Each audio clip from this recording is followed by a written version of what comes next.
Morning, everyone. I just woke up. I think I'm somewhere in Southeast Asia, and I was drugged.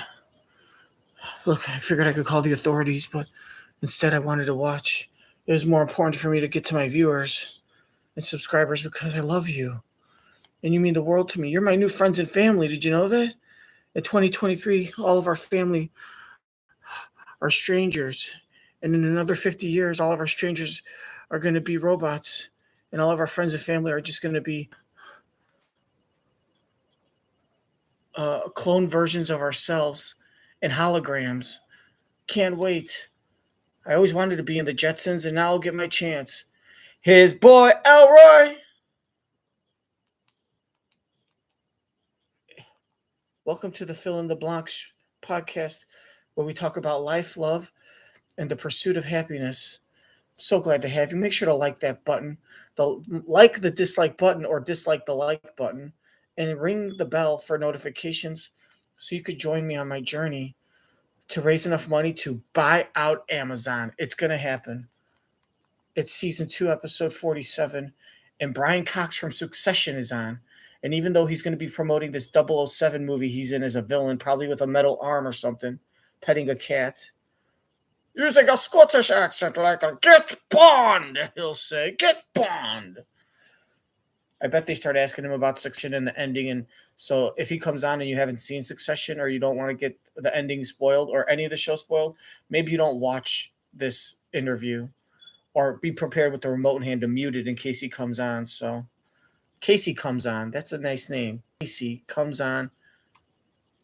You. Marry someone whose last name is you. Y-O-O. Casey comes on you. All right, let's just get started with the show.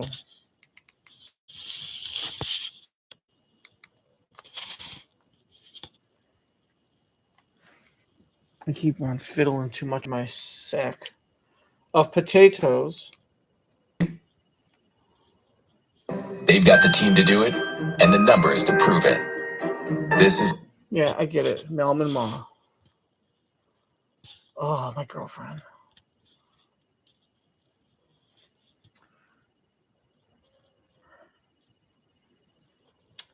Yes, if Brie Larson's ever single and she likes coffee, I make a mean cup of joe, as they say. It's live with Kelly and Mark. But I'm poor, so wow. Talented poor guy. What do you know? Wait a minute, do I got the cat? Oh, see, I almost messed up for you because I know some of you are deaf. I have a lot of hearing impaired community people. From the new reality competition, 007 Road to a Million, Ryan Gosling. Oh, it's a reality show. Just goes to show I don't pay attention. Great Getaways.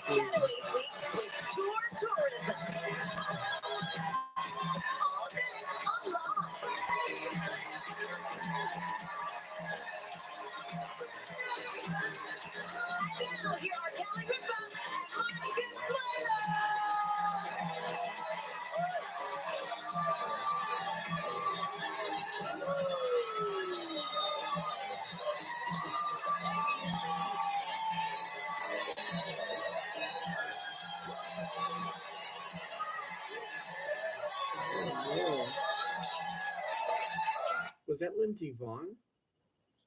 Guys, was that Lindsey Vaughn? Put in the comments section. Was that Lindsey Vaughn? Right here.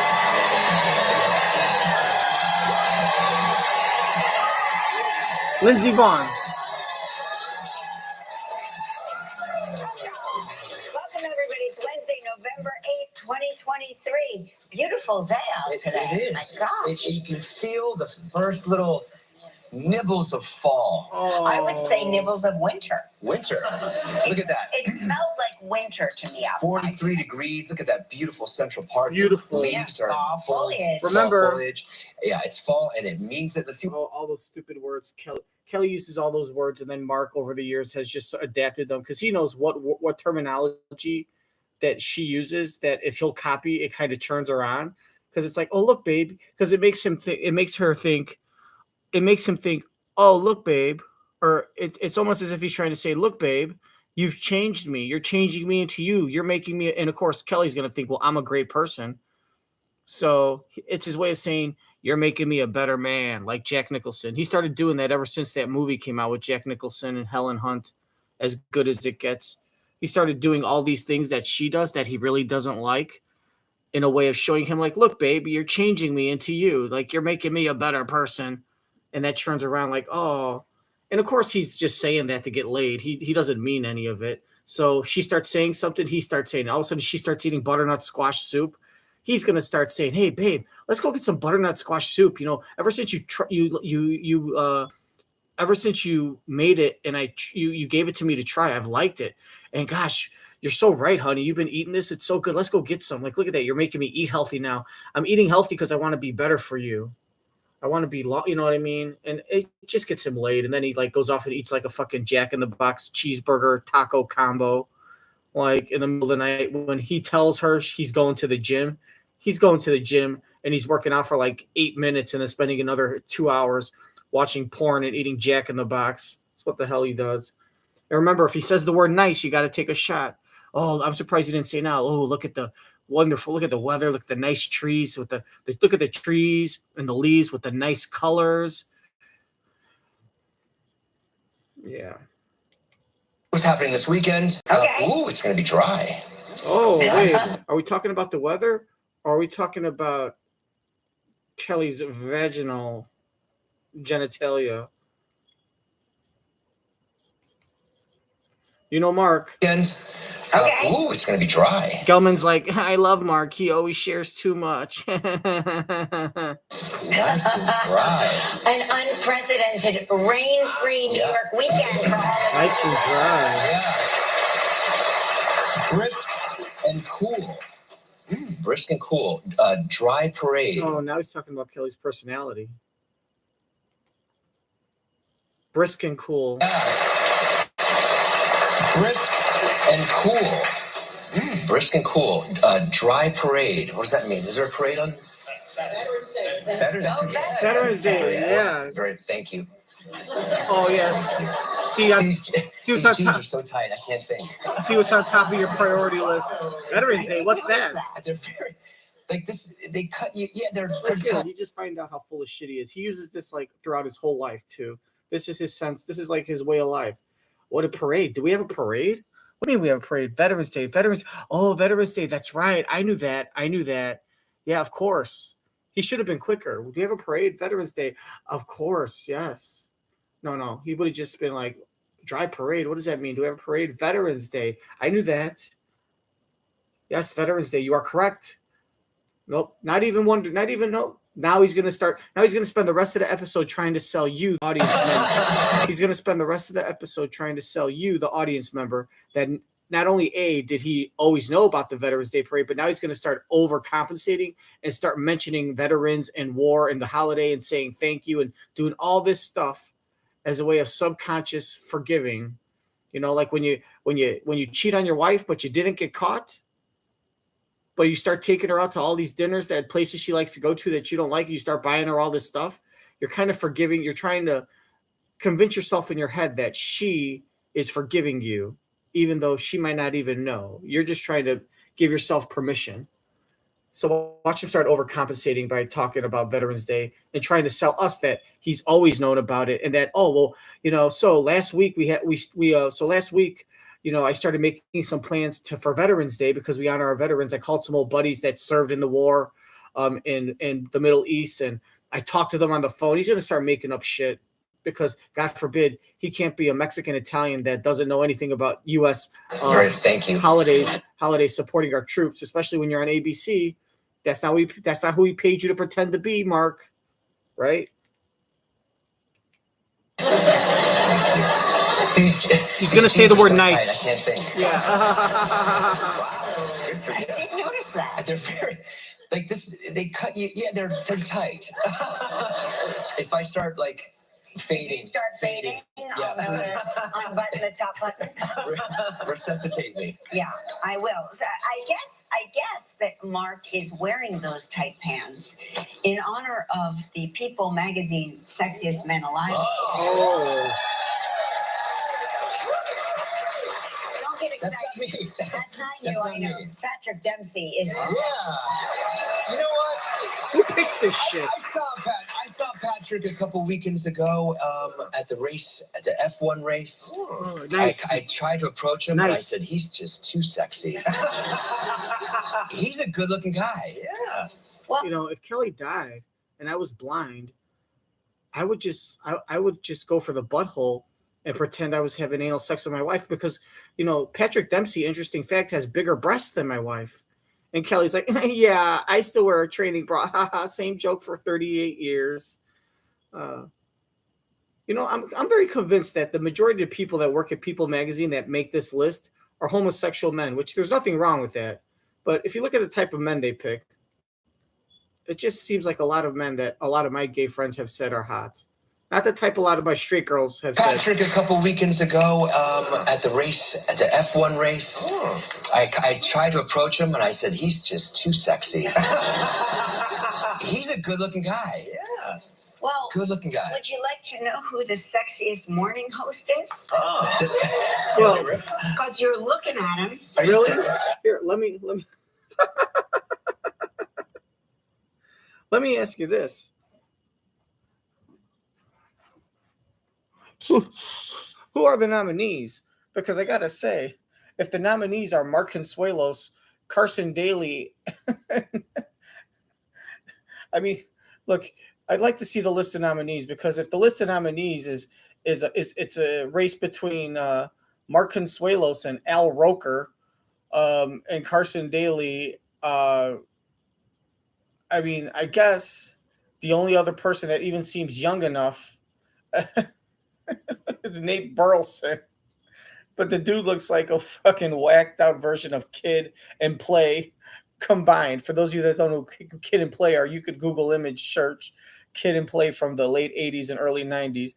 He's got the hair, he dresses like Kid, and he kind of looks like Play. He's Kid and Play combined. But I would say that if you're going to sit here and brag on Mark Consuelos being the sexiest morning talk show host, I'm surprised they didn't say the morning talk show host, you know, that from a different country that has you know, that has plastic surgery done. Or I mean, because if the nominees are Al Roker and George Stephanopoulos, don't get me wrong, very handsome men. I love them. They're the best. They're the best. Oh, nothing against them. Great men, very talented. But let's be honest, you know, it's not like he was going up against like I can't even think. I don't even know who the hell would be on his level because I don't. But you know, sexiest morning talk show host: George Stephanopoulos, Nate Burleson, Al Roker, Carson Daly, and Mark Consuelos. I mean, that's pretty much it. Who else do we got? I mean, The View's all women, and that pretty much is it. There's no Fox morning show. It's all local. At least here it is. I mean, I feel very confident that no girl is going to say Carson Daly, Al Roker, or George Stephanopoulos is hotter than him. I mean, that's like saying, like, you know, my restaurant has like the best burger in, you know, in the neighborhood, and the only other choices to go to are, you know, Carl's Jr., McDonald's, Burger King, and, you know, Jack in the Box, and they're all fast food burgers. And I'm making like a grade A brisket burger with like homemade artisan buns and like a homemade aioli and a truffled sauce, and it's like in second place, you know, and I get like 92% of votes, and in second place with 2% of the vote is the Whopper. Like, come on. That's really what we're doing here.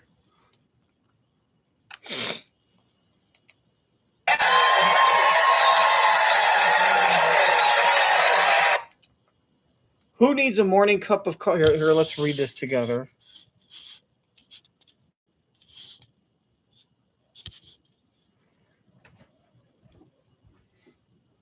I'm going to read it out loud. Oh, see, and look, you can. Oh, there's the one I forgot from NBC today. Right?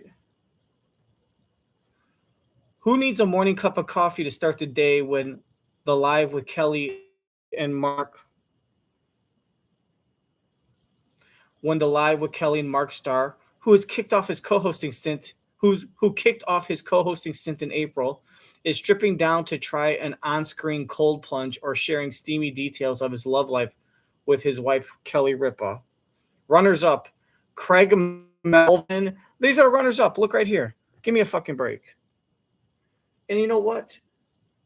Craig Melvin, George Stephanopoulos, and Nate Burleson, dude, they didn't even put fucking Carson Daly in the runners-up. Like, George Stephanopoulos is almost 70, and they said that he's hotter than Carson Daly, who supposedly slept with Britney Spears and Christina Aguilera, and was supposedly like some kind of a heartthrob when he was in his 20s. And now he's just like 260 pounds of like triple chin and like Craig. I mean, the competition, there's really no competition. And then look, it says Jalen Noble is winner for like what, the sexiest TikTok host? Sexiest TikTok host. His sweet face and Major Muscle stops FYP scrollers in their tracks. That's why more than 1.2 million people subscribe to see his posts about his Dobermans, his girlfriend Monet Michael, and shirtless day in the life content. So he goes on TikTok, just every post he makes, So he just goes around posting with his shirt off and showing off his dog. Dude, I tell people all the time, if you really want to get posts, just fucking talk about a popular movie or show like Barbie or Oppenheim at the same time in like a pair of Speedos with your shirt off while you're lifting weights, and you have a bunch of dogs, and then talk about Donald Trump, Joe Biden. Talk about Donald Trump, Joe Biden, your dogs, while your dogs are walking around playing with toys, and you're lifting weights with your shirt off in a Speedo, with like some kind of like trending thing in the background, and just hashtag while you got a fucking steak cooking in the air fryer or something. And then just hashtag the hell out of all that. Runners up, Aaron Matthews, Josh Richards, and Pottery Boy. I don't know who the fucking these people are. But yeah, come on. Mark Consuelo. Like, look how, oh, man, you barely, it was slim. It was really, it was such a tight race this year. I mean, it was Mark Consuelos or George Stephanopoulos. And then they should make some joke about telling Allie. I'll tell our girl, Allie, and then I'll tell Allie that, like, oh, your husband and my husband should be best friends because they're the two sexiest men in New York. Haha. And then she'll like, oh, I'll give Allie crap about that because her husband wasn't second, to make her feel like, look, your husband is just as hot as my husband. And then she'll look at the card. For those of you who don't know, our friend Allie Wentworth, a very friendly guest of the show, her husband is George Stephanopoulos over at Good Morning America, and they're very good friends of ours, and she's married to him. So the question is he down at his level, or is he up at his level? Because if you're grading on a curve, either on a scale of 1 to 100, if you're grading on a curve, either fucking Mark wins with like a C- because everyone else is D's and F's. That'll be nice. C+, because everyone else is C-, C-, D+. Or is George Stephanopoulos a B or B+? Not A-. I'm not giving George an A-. Although Allie probably gives him a D. Oh my gosh. I'm going to be the sexiest YouTuber next year. You watch. Hey guys, want to talk about Donald Trump and Joe Biden while I lift these weights? Hey, my Doberman Pinchers and my little baby pit bulls and my poodles and chihuahuas are going to be here in a few minutes with a piece of steak from an air fryer. After they're going to be dressed as Barbie and bringing in a Christmas tree, and we're going to talk about the war in Israel. Hashtag it up. All of a sudden, I'm popular. Ding. Little sparkle. I'll fix that in post. We'll add that in post. But yeah, there you go. I mean, look, if you have the best toilet paper, if you're voted best toilet paper and your competitors are like the shit you get at the train station at Union Station where they got the Amtrak, or the shit you get at like a ballpark where it's that thin stuff that feels like fucking foil and sandpaper and you got a fucking single ply and just keep on pulling it. It's like, yeah, congratulations, Bounty. You're also $6.99 a roll, although that's paper towels, I know. Fuck.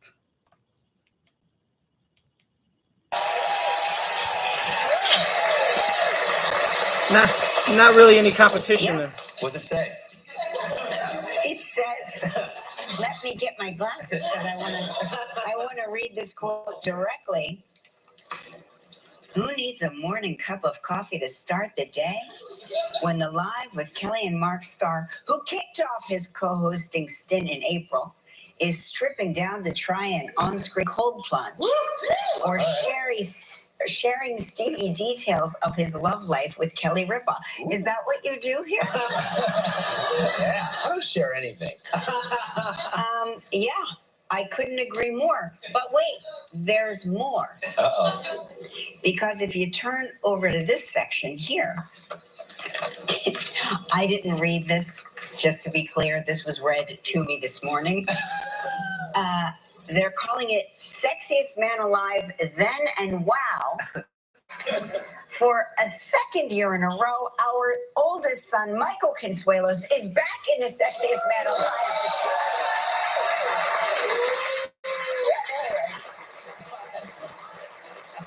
Oh my god. Is that what girls like? You know, he kind of dresses like, I mean, is he taken after his Uncle Ryan, where he's so metrosexual that a lot of people think he's homosexual? I mean, he doesn't really have any girlfriends. I've seen him act. He's definitely very, maybe let's just say if he's a straight man, which I'm sure he is, because if he hasn't said otherwise, who are we to say? But he's definitely a more feminine, sensitive, somewhat flamboyant heterosexual man, which is good for him. There's nothing wrong with that. But considering how much toxic machismo his dad has.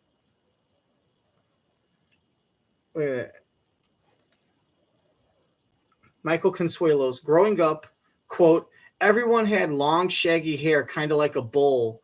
The actor says, the actor. Michael Consuelos, the actor that is, you mean Michael Consuelos, the actor that isn't acting in anything and fucking is working for their family friend Andy Cohen via he's working a pity job at Bravo Network via a family friend Andy Cohen who did his parents a favor. Oh, hey, Michael. Well, here, I'll give you a job at Bravo, just like working with production sets. You know, they only need 8 men on a staff, and they already have 8. But I'll tell them to make room for 9, and you'll just go around like doing all the leftover stuff. But hey, I'll pay you more than them because I'm friends with your mom and dad. The actor says, since when is Michael Consuelos an actor? Go fuck yourself. Because he was in one little Lifetime movie that his mommy produced. His mommy gave him a small role in her shitty Lifetime movie about a fucking whore. And if you saw that clip, which of course they showed on the show, he's very bad. It's not a good performance.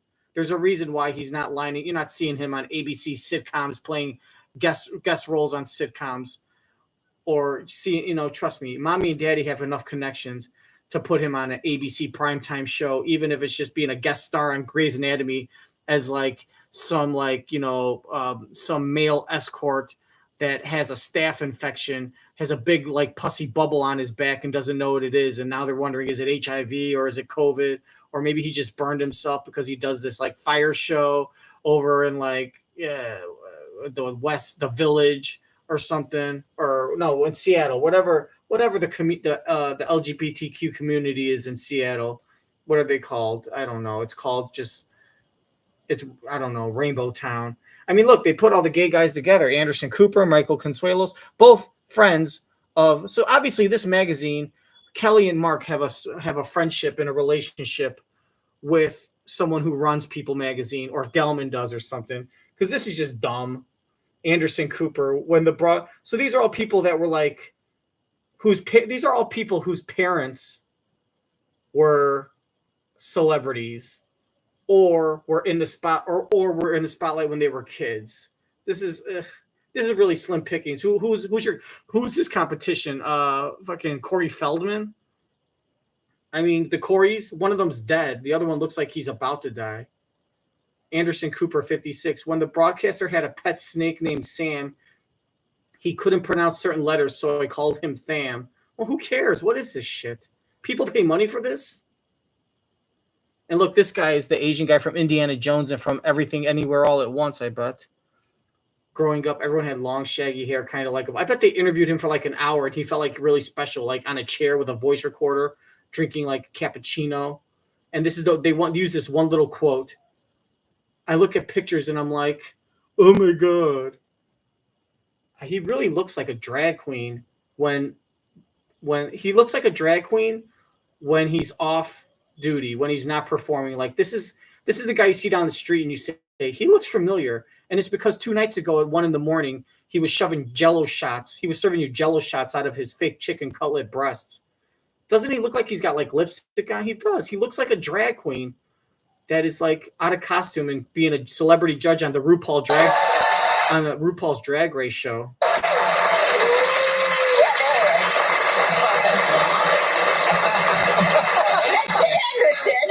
Next to Anderson. Yeah, they're showing the when they were just mere babies and then growing up to be sexy. Double Consuelos. Double Consuelos. I like it. That's right. Yeah, how about that? And they all came out of my vagina, just the way I planned it. Thank God he didn't get your intelligence level. You know, my son Michael. And then she'll look at Mark and say, you know, he got your looks and he got your. Thank God he didn't get your intelligence level. Only your looks and your acting ability. I'm pretty sure they had it all lined up to tell Mark, hey, we could call in a favor and we can get you on an episode of All My Children, or maybe another soap opera, because you know. And he's like, no, I don't want to do that, Mom, because that's not for good actors.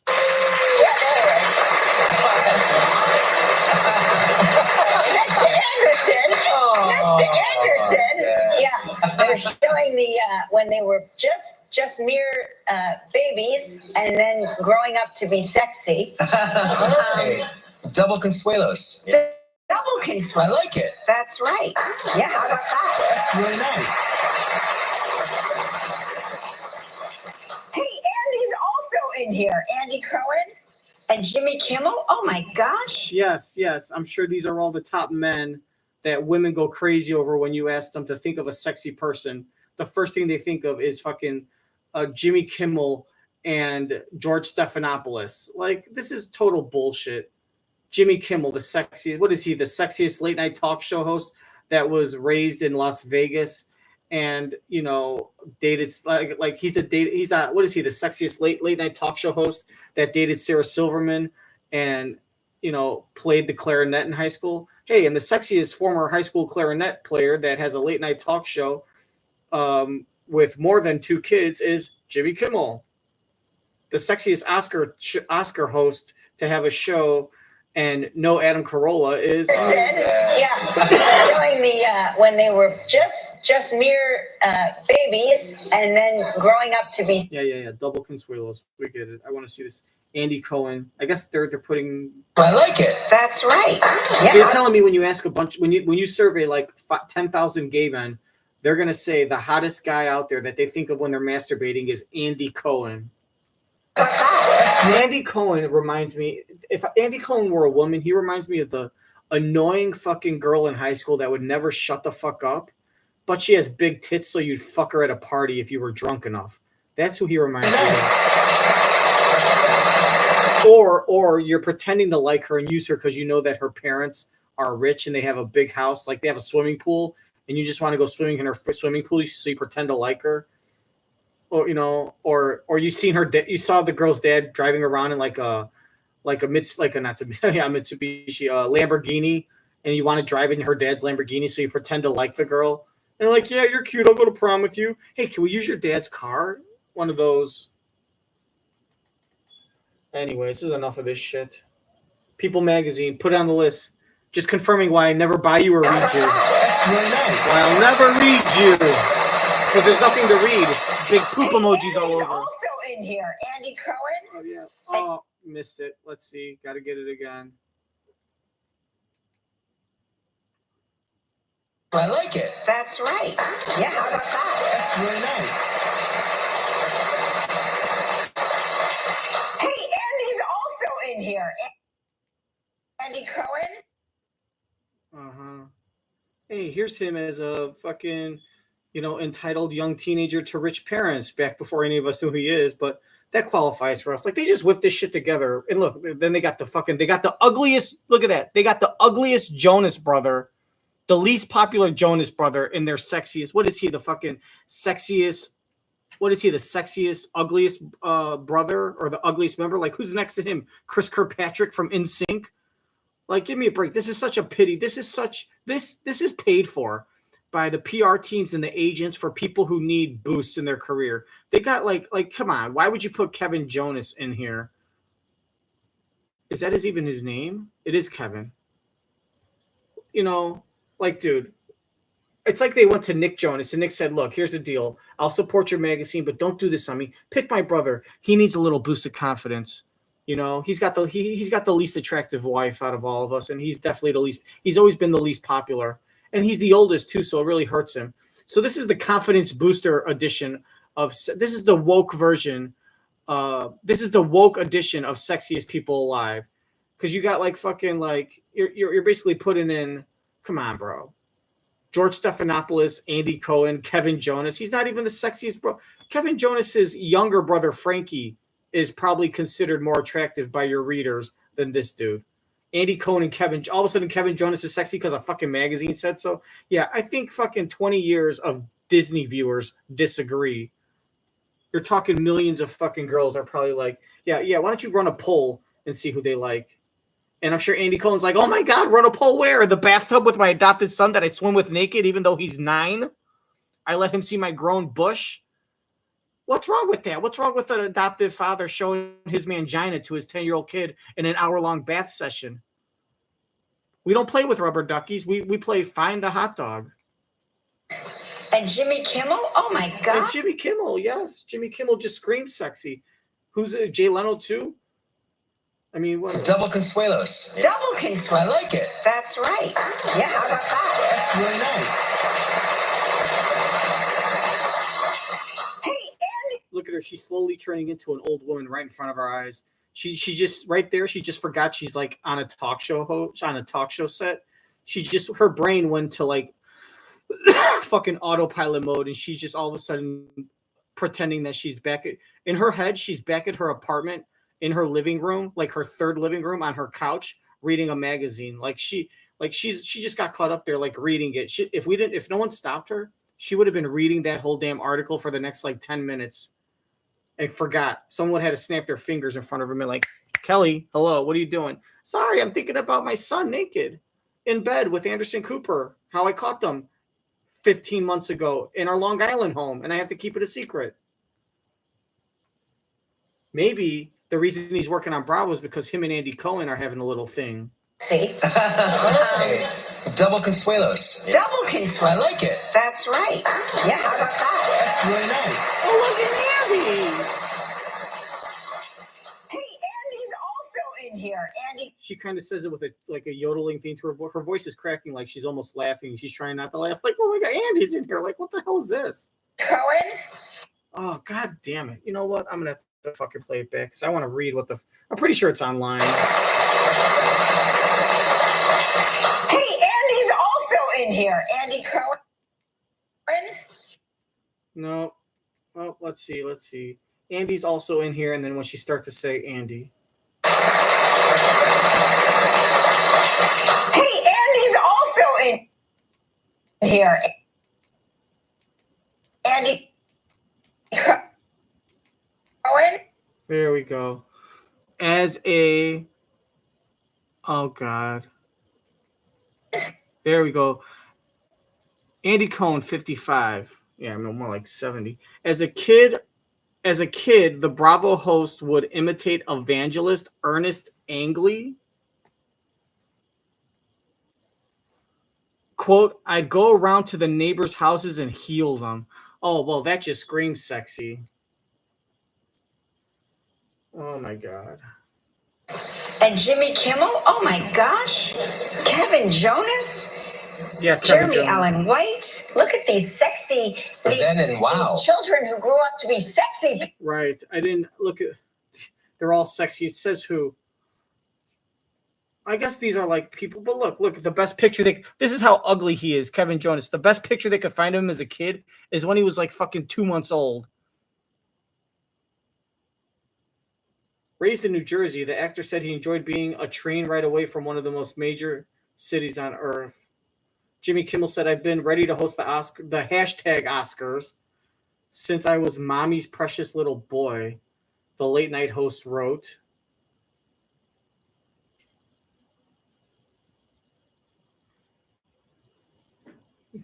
Yeah, if Kevin Jonas is the hottest fucking Jonas brother, then fucking Sporty Spice is the sexiest Spice Girl. Just doesn't make sense. Just remember, America and Canada, your children right now. Why not Mexico? Who refuse to pick their things up off the floor. And what about American Samoa? Could one day grow up to be very sexy. She's basically laughing at the list. Like, these people aren't sexy. You know what? I bet Gelman pulls her aside during commercials, says, hey, Kelly, next time you're going to start mentioning other countries in America like Canada, you got to do a better job of trying not to forget to specifically point out Hawaii and Alaska, as well as all the U.S. territories, because you forgot Guam and American Samoa. All right? All right, just try better. Okay. Wait, can I get that picture of Andy Cohen, please? I'm going to use the washroom. No, I'm just going number 2. No, I'm not masturbating. I'm just going number 3.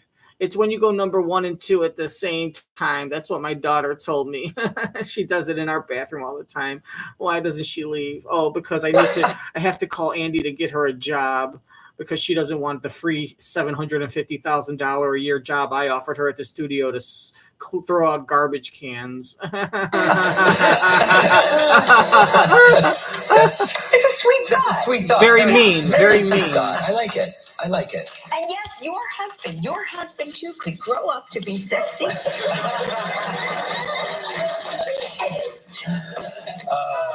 That's nice. Yes, with That's People nice. Magazine, all things are possible. Anything's possible. A rare photo of a full circle rainbow was captured from a police helicopter. What? Look at that. Yeah, What makes that happen? Reflection off the lake. I think it always happens. We just see them as We see Oh, how. so it's always a full circle. to somebody. Yeah. What about those of us chasing that pot of gold? Well, you would say, how come we always see a half circle, right? And it looks like it starts at the bottom and ends at the bottom like an arch. But what it actually is, we're not seeing, because you would say, where's the bottom half though? Because then the bottom half would be like under the earth.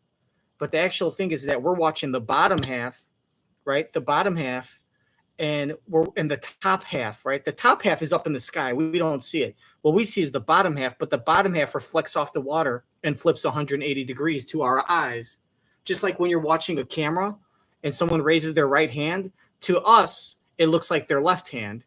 That's why when you see camera footage from guys like Uber drivers in cars, it looks like they're driving in Britain or Australia because they're on the, you're like, why are they on the wrong side of the car?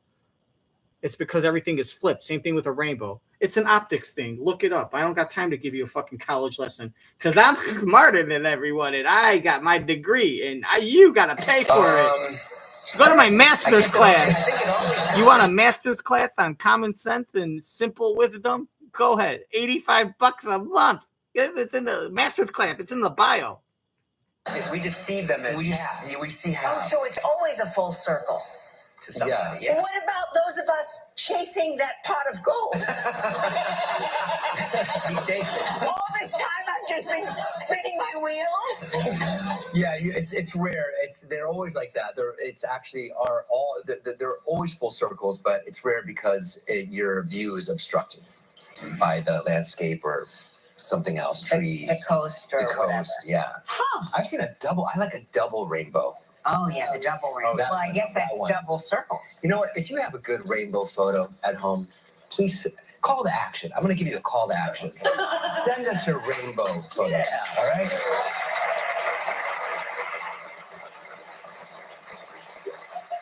I'm going to do one better. Yeah. If you have any goofy kids at home that grew up to be sexy, send those names here.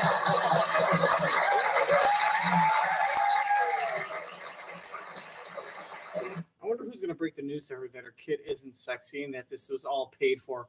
All that was ad space paid for by rich people and agents. Call to action. Send us your rainbow photos, all right? Sure. Let me just tell everyone what to send. Now the person who's like in charge of like checking the emails is like, oh fuck, come on, Mark, again. Now we gotta sift through like fucking thousands of fucking stupid rainbow photos and give you like the best 5. They're just gonna pick like they're gonna spend like 3 minutes clicking on like the best 5 they find out of the first like 30 they look at. That'll do, good. I'm gonna do one better. Yeah. If you have any goofy kids at home that grew up to be sexy, send those names here.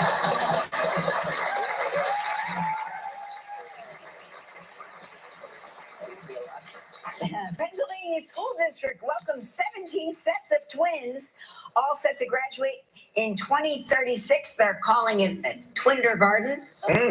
Yeah. Let's see. It's in Conshohocken, in Plymouth Township, Northwest Philadelphia. They're saying it's a very unique situation. I'll say 17 sets of twins. Wow. Something in the water there. Something in the water for sure. Yeah, very exciting. I love twins. I especially love adult twins because we all know sets of twins as children and toddlers. Our kids go to school with twins. It's always cute to have the twins around. You get twins at the birthday parties. But what I find uniquely fascinating is when twins come here to our show as adults. Because I don't know, in my mind, twins grow up and then they're somehow not twins anymore. Right. But that's not true. They grow up to be adult twins. And that's what I find fascinating. Yeah, remember those friends of ours? I forgot their names, but haven't seen them in a long time. They were twins, and they were Liza and Jamie. No. But they were in a circus together. They were the twin jugglers. Yes. I'm so bad with names. I forget. That's because you're getting old. Why don't you try Prevagen?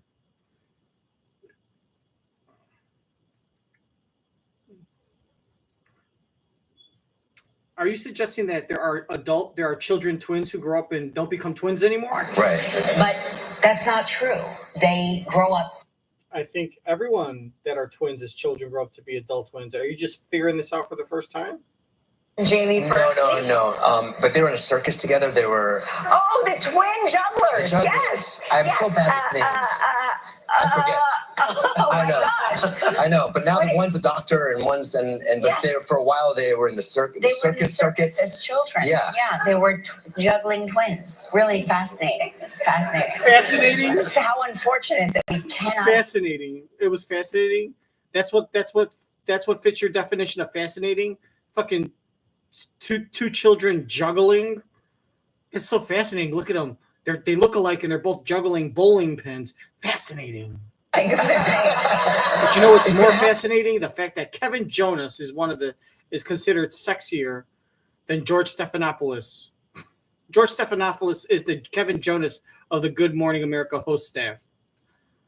To me too. I can't remember anything. And Michael Strahan is the Regis Philbin. It's that stupid hour that we got. We got that extra hour, and now I can't find my words. I was at the dentist yesterday. I was getting my teeth cleaned at Dr. Lowenberg's. Your fake teeth today. I forgot. Well, that's every day. I forgot. You think it's a joke, but wait till you host a talk show, and you'll see. You will come home, and your family will say, "Who was on the show today?" And you will say, Right. Not because they're not important. They're very important. It's just you just block it out. And you keep going. Keep going. Yeah. Hey, this weekend, it's the 2023 CMA Awards back in Nashville. Yeah. Yes. It's tonight. I was going to say, I thought it was tonight. Yes, maybe it's this weekend also when you stream it on Hulu. It's available tonight.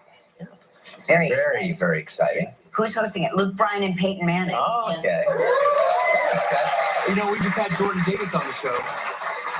Nominated. I remember that. I remember his, exactly. Good for you, Mark. Nominated for 3 songs. Jordan and his beard are nominated for 3 songs. Yes, he's got quite a beard. He does. I wonder, you know what I wanted to ask him? Does he put the oil in it? Does he put fine beard oil? I think he does. Yeah, because there's, you can tell a groomed beard. Look at this man playing with his beard as I talk. Do you groom your beard, sir? Yes. You do. And do you put like a beard oil in it? Yeah, a beard oil. Yeah. A beard oil? Yes. Where are you from? Where are you from? From England, from London. Oh, okay. Welcome. Are you finding it difficult to understand us? Yes, I'm just about getting there. I got the plane last night, so just settled in.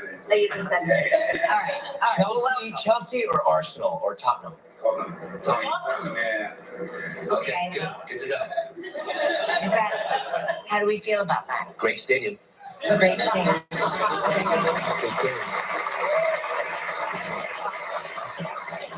Listen to this, everyone. Parents welcomed a 14-pound baby. Woo. Yes, the mother lived. Always important to point that out. Yeah, it's the biggest baby on record since 2010. Wow. The 5th child of Chance and Brittany Ayres. His name is his name is Sunny Ayres. Oh, her name is Sunny Ayres. She was born via C-section. Thank God. Holy shit, that's a fat ass 14 pounds, kid. 8 ounces. Oh my God. A 14-year-old, a 14-pound newborn girl? All right, you got to get that girl into weightlifting classes, sumo wrestling, and all that stuff. Like, this is someone who's going to win, like, a gold medal in weightlifting. Unless she's an American. If they're Americans, then no, she'll come in, like, 27th place. But we could still give her a lot of money and have her do commercials for, like, Citibank and What's in Your Wallet commercials and Coca-Cola and Pepsi. Both of them, Miller Lite, but hey, maybe not Bud Light, Chevrolet and Ford. Like, we could give her a bunch of, and then we'll tell Americans via commercials that she's the next Olympic champion and she's going to win gold until she has a psychological breakdown and says that it's her mental health and she's not able to lift up a bar, something she's been doing for the last, 380 months combined. Now she can't do it anymore. She fails once and she's going to blame it on her mental health, but take the billions of dollars in advertisement money and put her stupid sister on a reality show. Via C-section, thank God. 14 pounds, 8 ounces. 55 centimeters long. Sir, how many inches is that?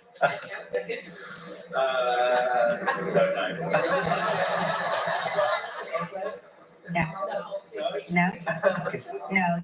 Centimeters. Well, how many centimeters are in an inch? 10. That's about 5.5 inches.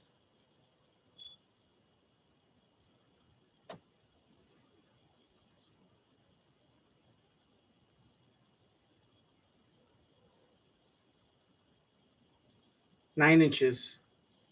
8 to 9 inches. 23 inches. So this is what ABC considers good daytime television. Is basically 2 incompetent hosts leaning into their stupidity and inability to know common things. They're just leaning into how look, we don't even try. We don't even practice. There's no rehearsal. We just show up, and if we don't know shit, we just act like morons, and we still get a paycheck. They're leaning into like, look, we're old and stupid. Well, I don't know. Hey, can you help us? We're old anyways. Let's play Stump Mark and Big baby. Big baby. This is a dumb article. Why are you going to put it in pounds and then centimeters when you know I'm an American reading this on the air? They didn't put the baby in stones or kilograms. It's a Canadian baby? Yes, Ontario. Yeah. Yeah, but Ontario. Well, congratulations. Yeah. Congratulations.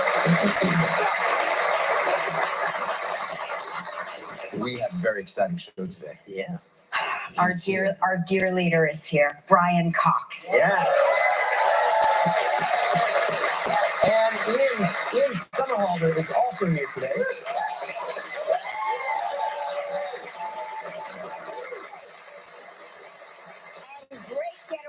continues with Amy Goodman and a look at tourism. We've done this. We have done this. We have left the country to see concerts. That's right. fun. So we are tour tourists. Yeah. All right. You all know what time it is. It's time to play. That was a good one.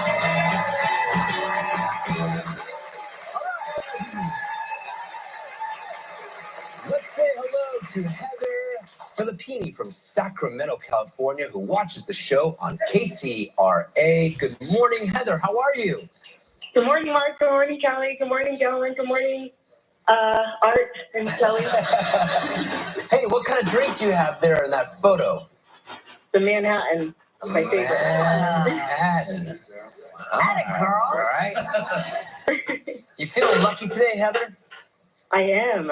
All right. 23 is my lucky number. All right, let's see here. You know how this game works. You've given us two statements. One is true, one is false. I have 60 seconds to decide which is the truth. If you stump me, you're going to win this. And this.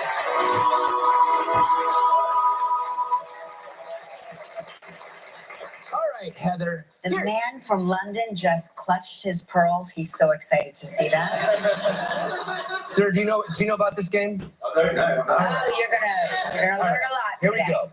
Here are Heather's statements. I was at the Yankees versus Diamondbacks World Series, or I have been to a game at every MLB stadium. All right. Did you? Well, first of all, if you guys know how that game is played, you're going to know how my game is played, because what I do is I guess which is the true statement without any clues, no questions, no help. First instinct guess based off of common sense and logic. So I was at the Yankees versus Diamondbacks World Series. Very doable. Of course, I assume if we go back, you're going to see she's from Arizona.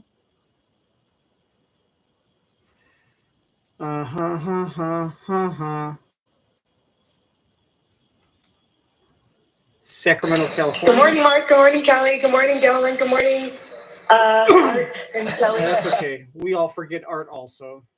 Hey, what kind of drink do you have there in that photo? Cranberry juice. The Manhattan, my favorite. Manhattan.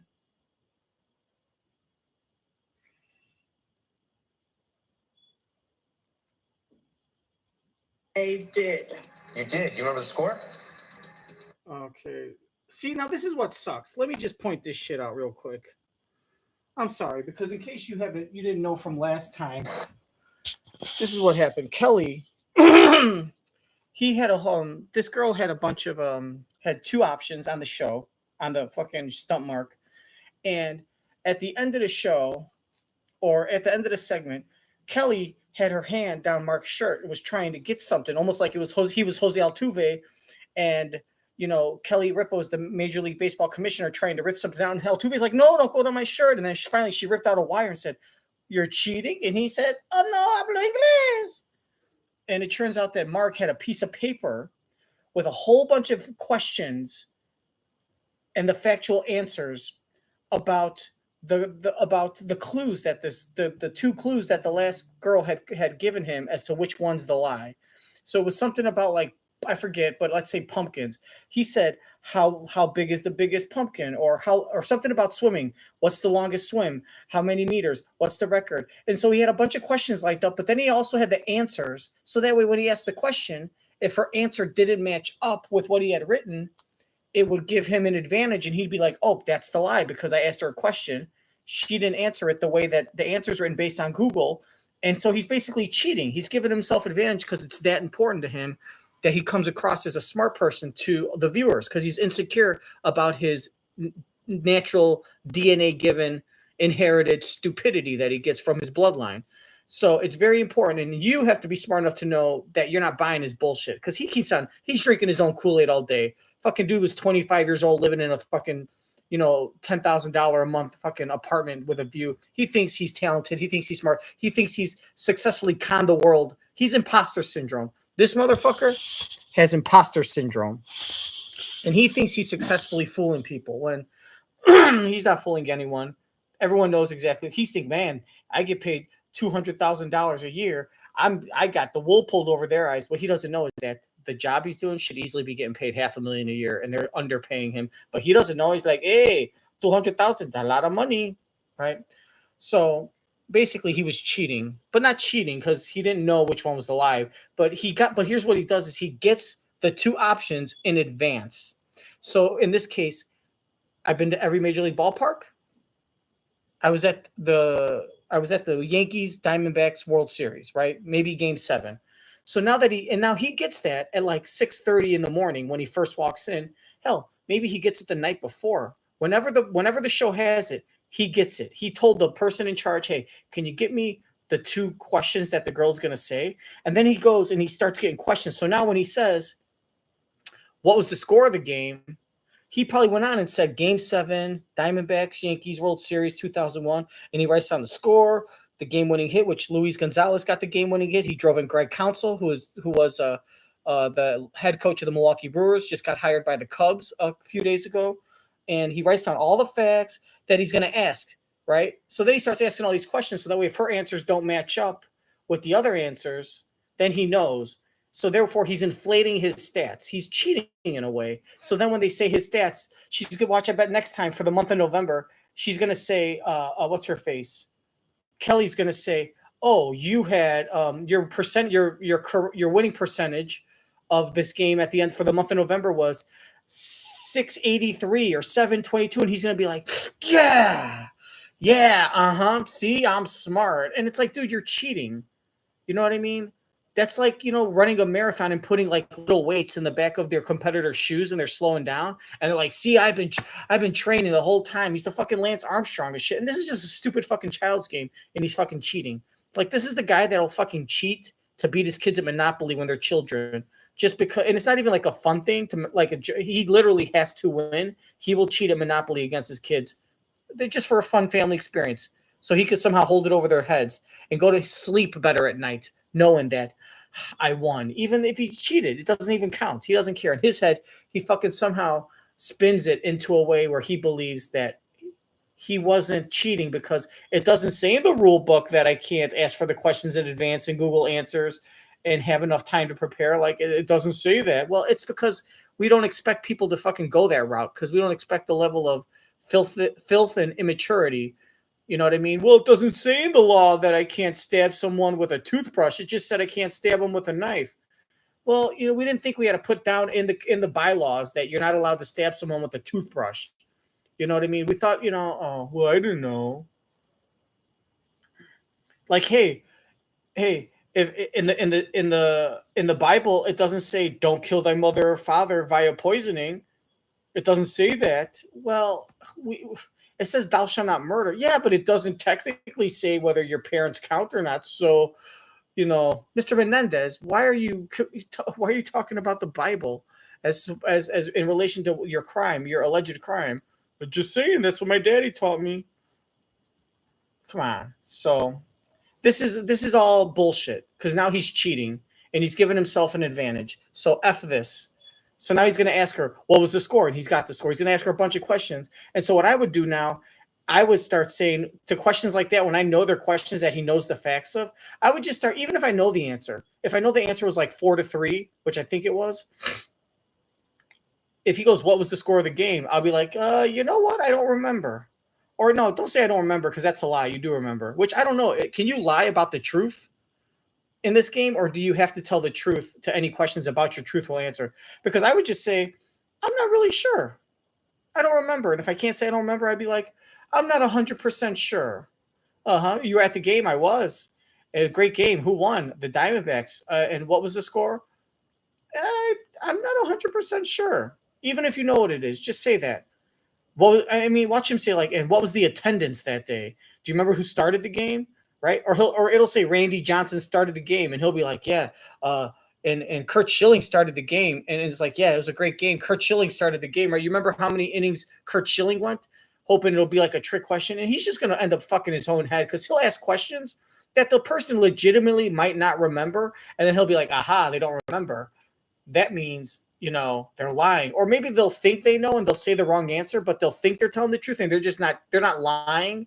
they're just getting the answer wrong, and then he'll start screwing himself. But his percentage will go up, but it's all inflated. It's all steroids. It's like now he's hitting 65 home runs, and he's saying, "Look at me, I'm hitting 70 home runs." But his head is like a fucking hat size. His hat size is like 10 and a half, and he's got all these muscles, and he's telling everyone that I'm a great baseball player. I've been working hard. This is how good I am, and I've always been this good at baseball. And it's like, dude, you're using steroids. It doesn't even count. There's an asterisk. So there is an asterisk next to your name now with all these upcoming competitions, and you've ruined the integrity. The integrity is ruined. No one believes you. You don't get any credit for being right. And then if you get it wrong anyway, now you're cheating and you're wrong. So how fucking stupid are you that you're cheating and you're wrong? And then if you get it right, it doesn't really count because you're cheating. So all you did is just put yourself in a fucking hole. Like, no wonder your kids are all want to leave you. Yeah. So she's from Sacramento. I'm going to say my first guess, my what's it called? First impression Series. guess. Yeah. First impression guess. It didn't even say Game 7. I think it just said World Series. Touched his pearls. He's so excited to see that. Sir, do you know about this game? Oh, very nice. Oh, you're gonna learn a lot Here today. we go. Here are Heather's statements. I was at the Yankees versus Diamondbacks World Series, or I have been to a game at every MLB. Okay, the first thing I got to say is it's very vague when she says, I was at the Yankees Diamondbacks World Series. I'm sure he'll ask, what game were you at? Were you at all the games? But the fact that as her offering, she didn't say a specific game. So that could imply that either she went to all the games or she just went to one game, but she's not going to say that because that might give it away. But why would she not want to give it away? Because it's the truth. She doesn't want to give away the truth. She doesn't want to help him get the truthful answer. So she'll leave it vague and leave up time for him to ask questions, which she can manipulate with fake answers that she's been practicing for. So, and I've been to the game at every Major League Baseball stadium. I know that's a thing. That's something that people like to do, and they brag about it. That's kind of always like a bucket list thing for a lot of baseball fans, sports fans, even traveling people. Because baseball games there's a lot of them. You can get in cheap on Wednesdays and Tuesdays, and it's over the summer. A lot of teachers get summers off and do that stuff. So that's a great lie, but it's also all over social media. So that's definitely something she could have gotten the idea from watching other people talk about it on their blogs and posts and blog, whatever, social media and stuff. I'm going to say that the truthful statement, based on the fact she didn't specify any games, she did that on purpose. I'm going to say it's true that she was at the Yankees versus Diamondbacks World Series. And just because she says she was at it, doesn't mean she was, that she bought a ticket and was in the crowd as a fan. She could have been there as being an assistant for whoever was throwing out the first pitch. She could have been there as a PR. She could have been there as a groundskeeper. She could have been working concessions. She could have had, she looks in her picture like she could be around 45. So that would have put her in her early to mid 20s. She could have been working there as, selling beer or hot dogs. And she also could have been there after the game was over. She came in, and that counts in her head. It's a great, very vague topic that could be very, very true. Although she's from Sacramento, but 20 years ago, who knows? Hopefully he asks her, why were you in Arizona? Or what he should say is, why were you in New York if you're from Sacramento? And she'd be like, oh, well, I was in I used to live in New York. And then that's how you say, okay, then she's lying. Because she would say it wasn't in New York. She's like, it was in Arizona. But you start asking the attendants and who's the starting pitcher, she might not know that shit anyway. So here, first impression guess, no clues. I'm going to say it's true. You were at the Yankees versus Diamondbacks World Series. I have been to a game at every MLB stadium. All right. And that's a lot. Did you play along the game in New York or in Arizona? Arizona. Arizona. Did you see the final game? I did. You did. Do you remember the score? 4-3. I do not. Neither do I. Who won the game? The Diamondbacks. They did. Do you remember who was pitching? Kurt Schilling, I believe. And who was pitching for the Yankees? I don't know. No idea. Mariano Rivera threw the last base hit. They scored, and he threw the last base hit. See, look at him. He's trying to sound so much smarter than he is. He sounds like a fucking idiot. And who was the pitcher? Kurt Schilling. Well, first of all, Kurt Schilling and Randy Johnson split that game because they were the two best starters. Mariano Rivera only came on for like the last inning. Maybe he might have thrown the last out of the 8th inning. I'm not sure. But he was the closer. So when you say who pitched for the Yankees, she goes, I don't know. And then he's like, oh, the correct answer is Mariano Rivera. Mariano Rivera pitched like 2% of the game. You're leaving out like the starter and everything, and he's trying to seem like, see, you don't know that. The correct answer is Mariano Rivera. I'm smart. That's the correct answer, dude. He fucking was the last pitcher. He didn't specify who was the last pitcher of the game for the Yankees or who closed the game. He just says one pitcher who is like the most famous pitcher on the roster and the best closer of all time in New York, the city he lives in. He just says the name and then somehow is trying to get you to believe that makes him like a fucking sports enthusiast and a baseball expert. It's Mariano Rivera. See, you don't know that. None of you know that. It's Mariano Rivera. He didn't even say he gave up the game-winning hit. That's what any real baseball fan would say. He gave up the game-winning hit to Craig Counsell. He gave up the game-winning hit. He says, he threw the last single. He threw the last single in the game. Like, he doesn't even talk like a sports person, but he's so desperate to have people think he's a man and does manly things. Like, I work on my car. I checked the oil 6 years ago. And that means I'm like Tim Allen and Home Improvement. All that shit. I could see where Mark Consuelos gets his femininity from, because it's not from his mother, it's from his father and his father's mother. That's why Mark Consuelos looks like a drag queen that you see on like a Tuesday morning getting a cup of coffee after he just got done doing an 8-hour show from like 11 p.m. to 7 a.m. down over in the Village in Brooklyn, having glitter poured all over his face from a fucking a penis-shaped cup. Oh, with a Studio 54 themed party on a Tuesday night. Yeah. Mark Consuelos acts like a girl because he acts like his dad. You did. You remember the score? Which is nothing wrong with that. Support him on. Neither do I. Which he should remember the score because he Googled the answer. Who won the game? Watch how he says this. The Diamondbacks. Yeah. Do you remember who was pitching? Kurt Schilling. That's one. And who was look pitching for the Look how he Yankees? phrases this. No idea. Mariano Rivera threw the last base hit. They scored. Through the last base hit. No baseball fan, no novice baseball fan says Mariano Rivera threw the last base hit. Who the hell throws the last base hit? He threw the last pitch. He gave up the last base hit, but no one calls it a base hit. It's a single or a hit. He gave up the last hit, the game-winning hit. Mario Navarro, and he even stutters because he's trying to think. He's trying to think, what would a smart person that knows about baseball say? Let me try to do that, and then I'll act like that because I'm such a good actor. I could fool the world. I was on All My Children. I'm an actor. Get the fuck out of here. Mariano Rivera, he threw the last base hit. What? You sound like a fucking moron. You sound like something I cannot say, which is the equivalent to a fucking person that fucking is in 8th grade when they're 17 years old and still gets a fucking F in their 3rd grade spelling class because they think high school is spelled with a Y.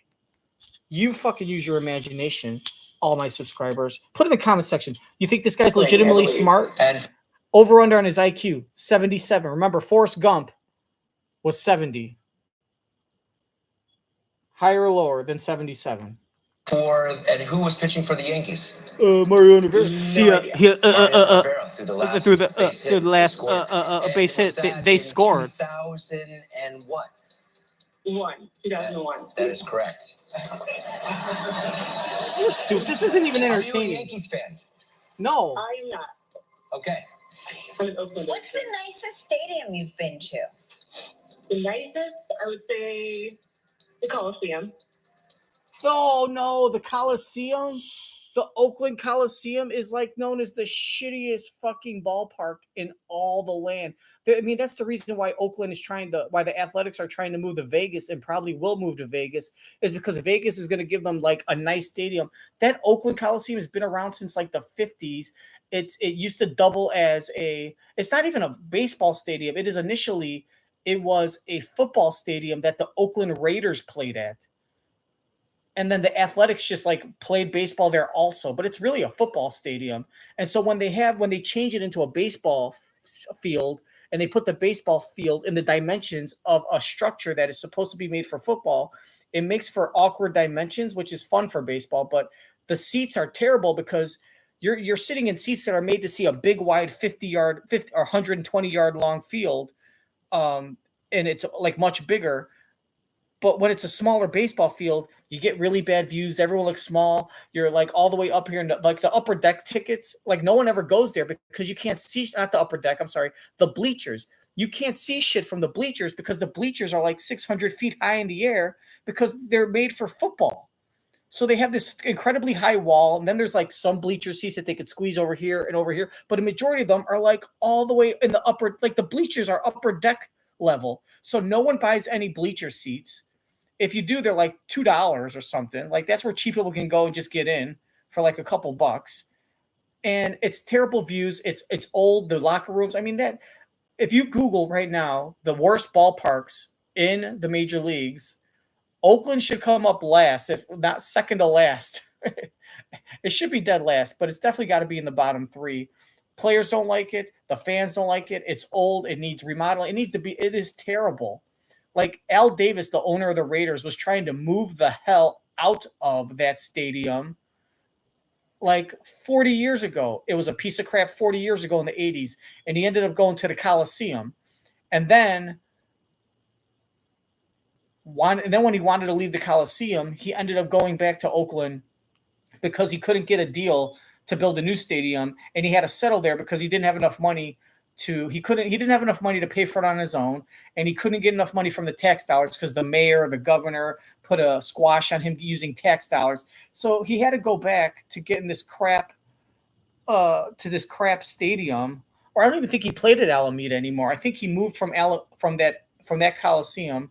I'm sorry, from where the A's play to the LA Coliseum. Then when he moved back to Oakland, they went to a different park in Oakland because that one was so bad. And now it's 40 years later, and they're still playing baseball in it.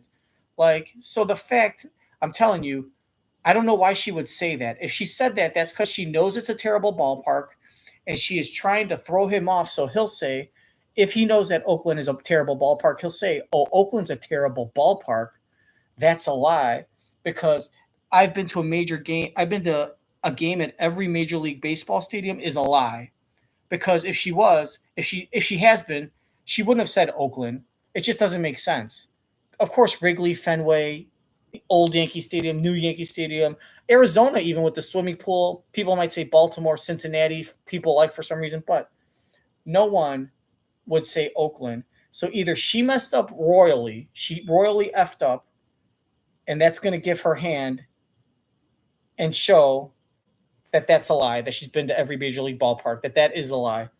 But that only works, that'll only F her up if he knows the reputation of Oakland's ballpark and knows that it's terrible.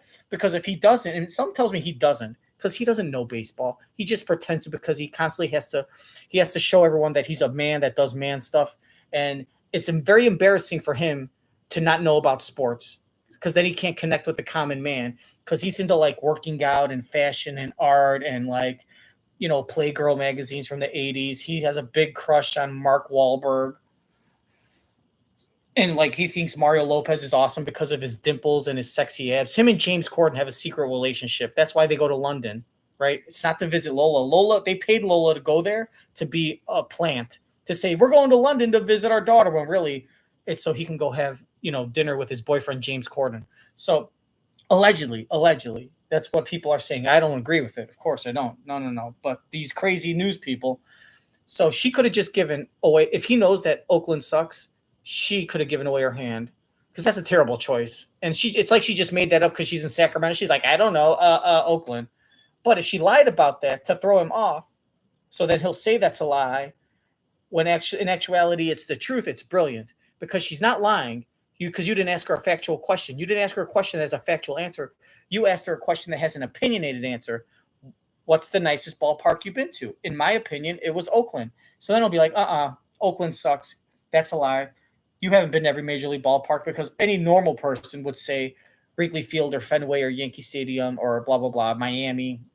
You know, the usual suspects. St. Louis, Houston with the train, right? And so he'll say that the Yankees Diamondbacks World Series are the truth, and then he'll say, no, She'll say, nope, the Yankees World Series was a lie.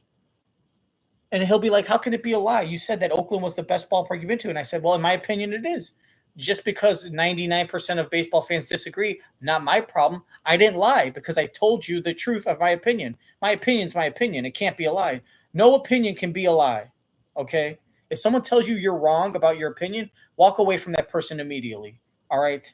Psychopathic, narcissistic tendencies don't do anyone any good. Let them live in their own fucking world. So the question is, did she lie on purpose to throw him off, or did she show her hand? Ricky, let's see. I'm going to say she messed up, and I'm going to stick with my original guess that it is true that she was at the Yankees Diamondbacks World Series. Because she's not a Yankees fan. It makes sense she doesn't remember who pitched the game. It was 20-something years ago. She doesn't care about the Yankees. I don't even fucking remember who started that game. Mike Mussina? 2001.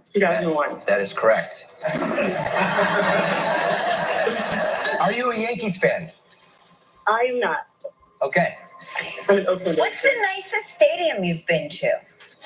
The nicest? I would say the Coliseum. The Coliseum, where's that? Oakland. Oakland. Oh, that's not true.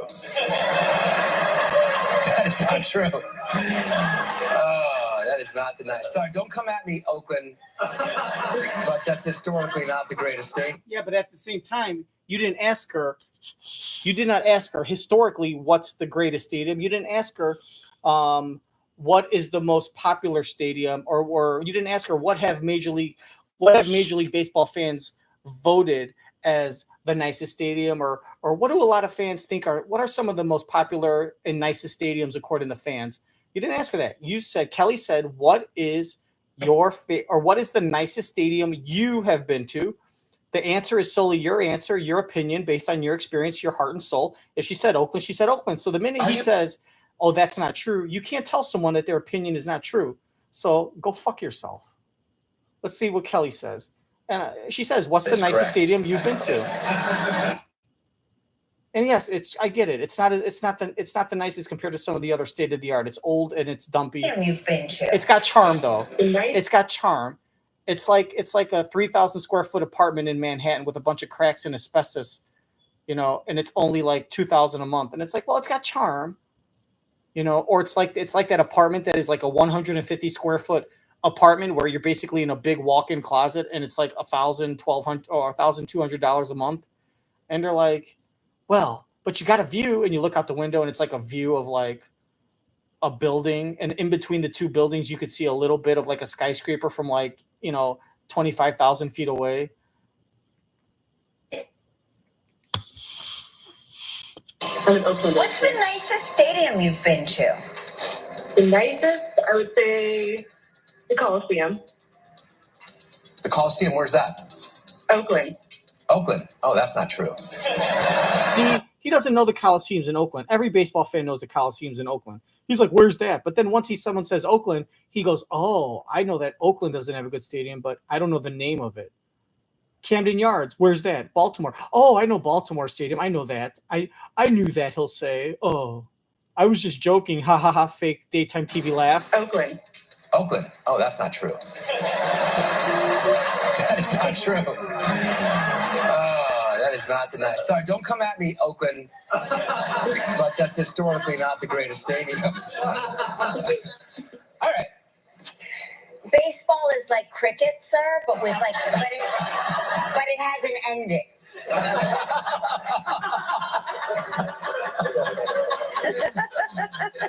Oh, you think I irritated the cricket community? Trust me, they know they're still at a game somewhere. Well, that doesn't make sense, because if they were still at a game somewhere, how would they know what you just said? They wouldn't have been watching you because they're still at the game. Oh, they know that I'm irritating because they're at a game. That wouldn't make sense.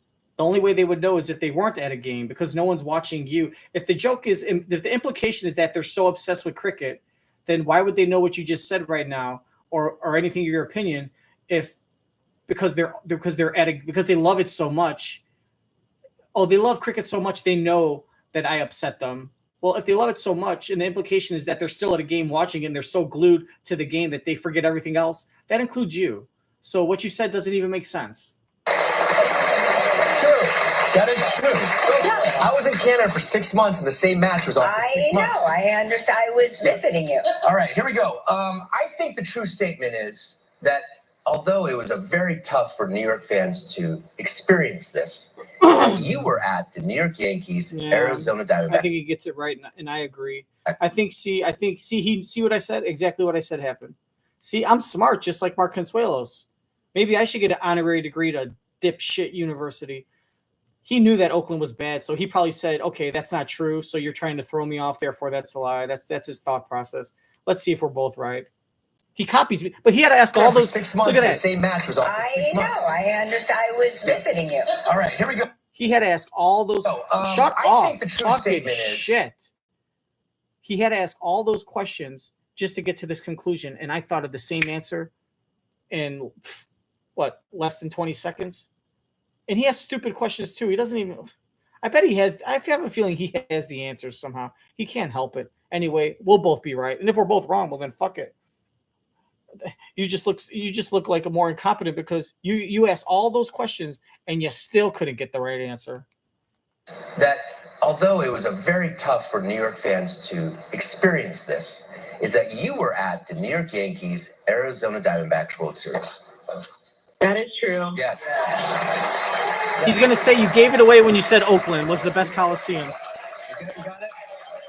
So, you didn't win the mug. I'm sorry, you didn't win the mug or t-shirt, but you still have a chance to win a great trip. So the whole point of this game, this exercise, is so that Mark can feel good robbing our viewers. Stop talking slow like he's mentally challenged. You know what I mean? Like, stop talking down to him. You're talking down to him like British people are stupid, or like he took remedial classes and rode the short bus. So the purpose, sir, like you're straight up mocking this fucking guy for your own amusement. Like that's fucking Jersey Italian right there coming out of her.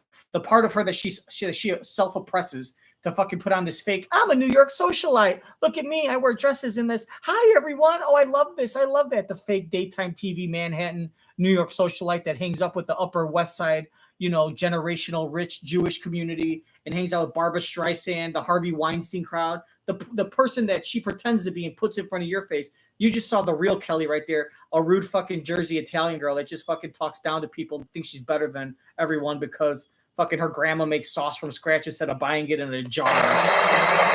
It's kind of the point. Quite diabolical. Yes. If you think about it. It's time to fall into. And she picks a father of her children just strictly based on looks and not intelligence. You're seeing the real Kelly. Holidays travel trivia.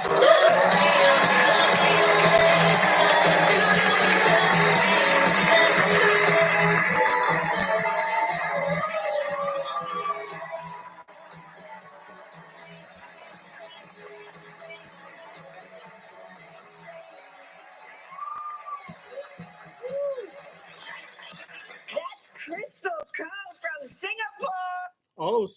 Oh, she's doing Oprah now from Singapore. I love Singapore. Oh my gosh, the carpets are amazing. I love it. It's so great. I love your noodles. You're so beautiful, by the way. Go ahead. Give us the fake fucking Kelly. And fucking Mickey Mouse buys this girl. Anyways, this is where I dance, just like the girl.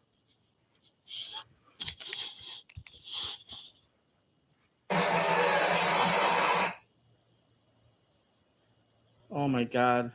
I can't believe this shit. Travel trivia.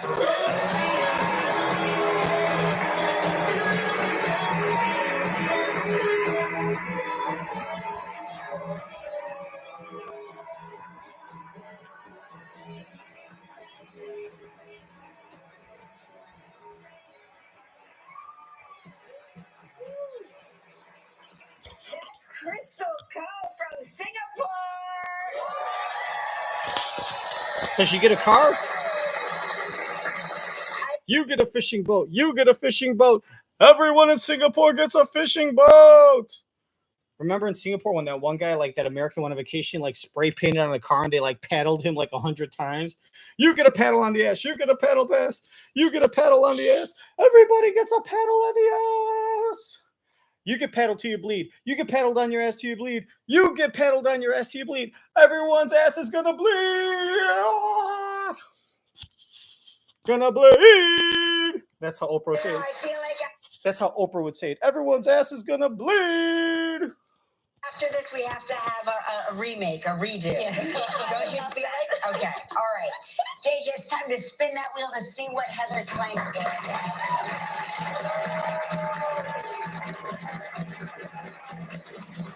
Crystal and I are going to switch places. Oh, really? Yes, we are. Okay.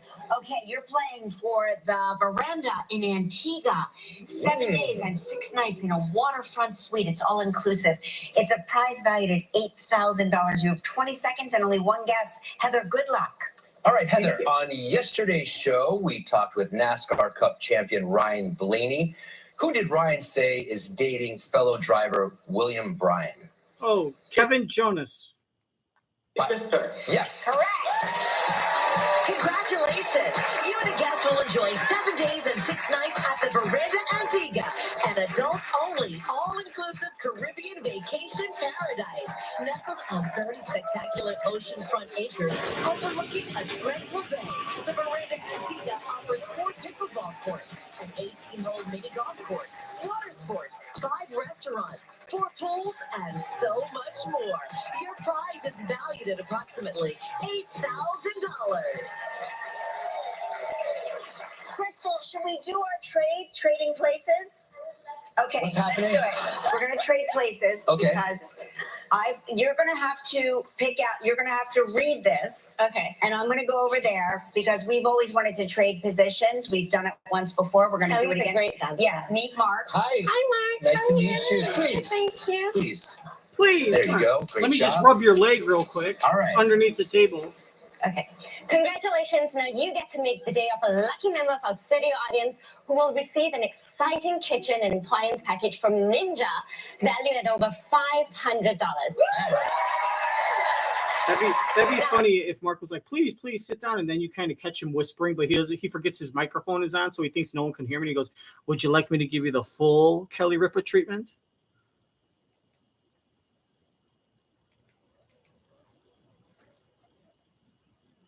Fucking out. Oh my gosh. And that's her freaking out like, oh my gosh, yes, I want the full Kelly Ripa treatment. Oh, is that your hand? Oh, come on, please. All I need is a thumb.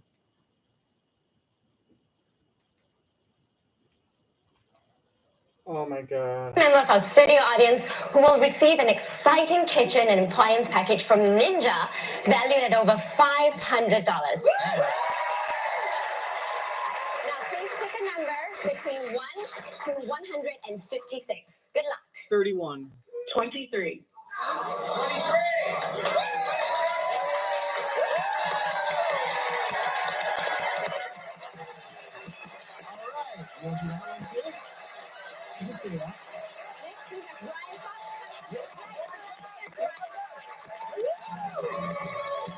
Still ahead on Live, in Somerhalder.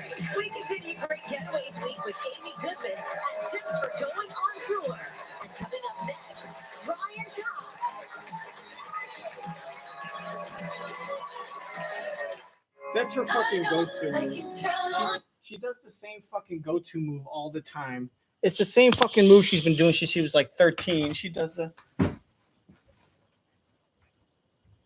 That's her like go-to. She does the model walk, 1 foot in front of the other, and then she does her shoulder thing. And she's been doing that since she was like 9 years old, and she still thinks it works.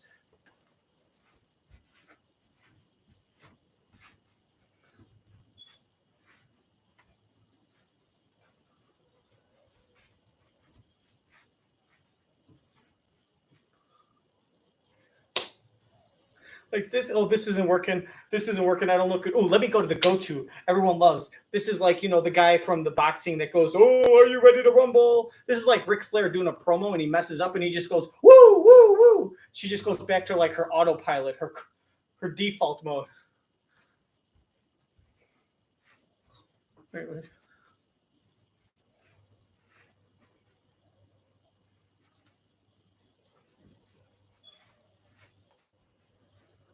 Yeah.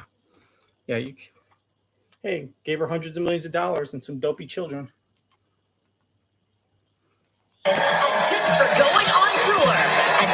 Here she goes. Watch.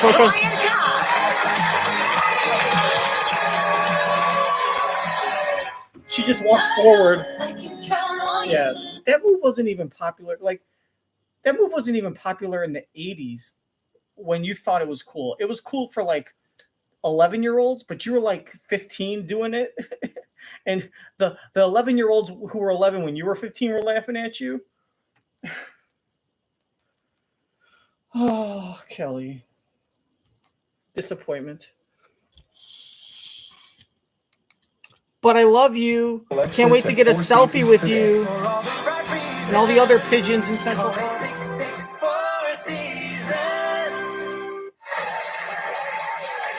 back, everybody. Don't forget on tomorrow's show, Chelsea Handler will be here. And Joan Baez will The be here. iconic Joan Joan Baez. Yes. And Great Getaways Week continues with a look at vacations for couples. Very exciting. All right. Buckle up, everybody. He's one of those actors we can't get enough of. He's the star of stage, television, and movies. Please welcome back to the show, Brian Cox.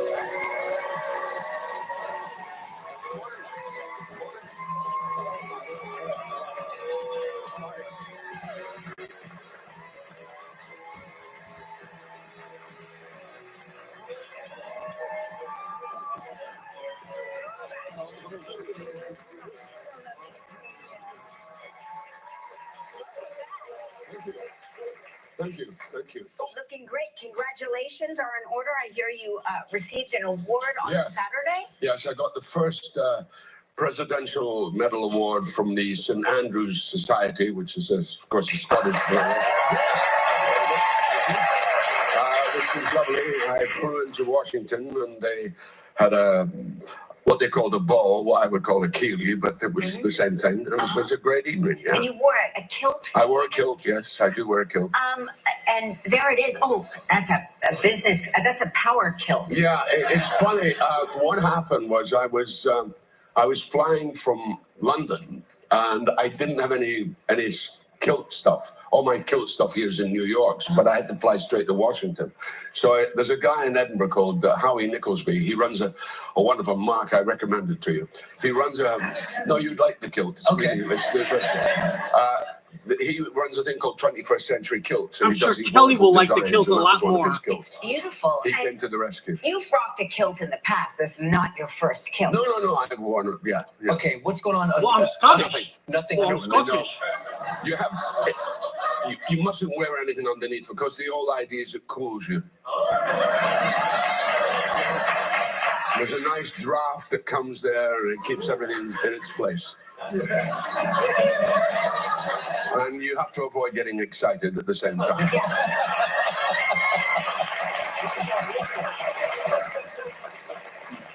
Very important. Don't get excited when you wear a kilt. Is that difficult to do? I mean, No, actually, it's quite easy. Whenever I wear a kilt, I think of you, naked. Actually, no, it's not. It's actually quite easy. Whenever I wear a kilt in public, I just think of you, naked. Oh, no, Kelly, of course not. No, actually, it's not, Kelly. Actually, no, it's not. Whenever I wear a kilt in public, I just think of your naked body. I just think of you without any clothes on. Oh, no. Actually, it's not that hard, Kelly. Actually, it's not that hard, Kelly. See what I did there? It's not that hard. It's actually quite easy. Whenever I'm wearing a kilt in public, I just think of you with your clothes off. Mm-mm.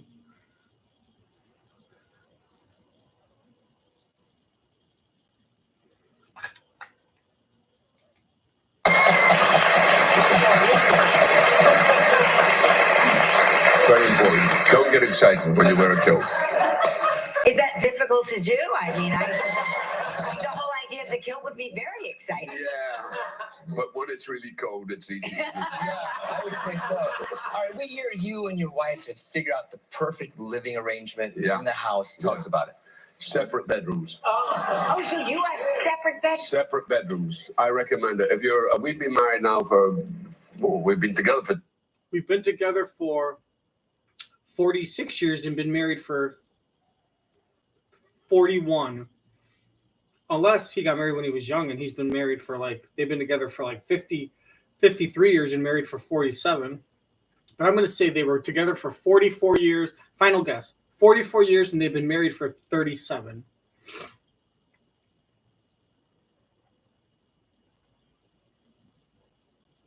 No, they've been together for 48 years and married for 44. But I've been advocating for separate bedrooms as married couples, husband or partner and partner, or whatever. I've been advocating for separate bedrooms for married couples since I was a teenager. That's how fucking obvious it is. Remember, just like Mark, logic and common sense takes you a long way, people. Arrangement in the house. Tell us about it. Separate bedrooms. Oh, so you have separate bedrooms? Separate bedrooms. I recommend it. We've been married now we've been together for 25 years. We've been married for 23. And that's the success of I think. Wah, wah, wah. 23. And that's the success of I think.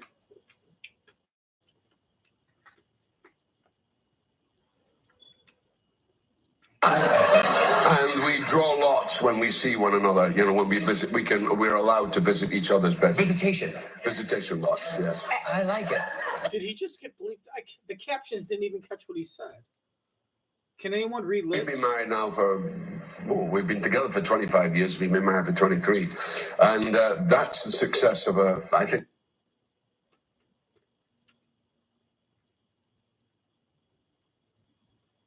And we draw lots when we see one another. You know, when we visit, He said it's a success because at the end of the night, you go to your room and I go to my room, and that's pretty much all he said. Because she goes to her room, one room, and then I go to my room, and then we draw lots when we see one another. You know, when we visit, we're allowed to visit each other's beds. Visitation lots, yes. I like it. So what happens on visitation day? Sex. That's my business, not yours. Yeah, that's the correct answer. You read the newspaper? You watch the news? Do you have the same setup in London? No. Oh, God, no. Oh, no. With your English girlfriend? We're both. I have more clothes because of what's happened to me. Right, I have more clothes than my wife. Right. And it's embarrassing. But I keep getting sent clothes and I don't know what to do about it. So I have a lot of clothes in London. But then she comes and she's been working. We've been doing this play together. We've been doing a play about Bach, which we did in the city of Bath. And it was a huge success. We're going to do it at the end of next year in London. And she came. She brought all her clothes, but there's no room. Well, that's annoying. Yeah. Tell me about it. But it's not Nicole, my wife. It's not her fault. It's just the fact that, you know, it's an apartment. It's a 2-bedroom apartment. It's a small apartment, but it's lovely. I love it. So and it's in Primrose Hill, which is the most beautiful area of London. Yeah, it's lovely. beautiful. Hey, we need to take a break. When we come back, Ryan will That's tell where us Lola about should his live. bond to his latest role. Stick around. Still ahead on Live. Here's Somerhalder. And Liz, let me ask you. You're using Head and Shoulders, right? Only when I see flakes. Then I switch back to my regular.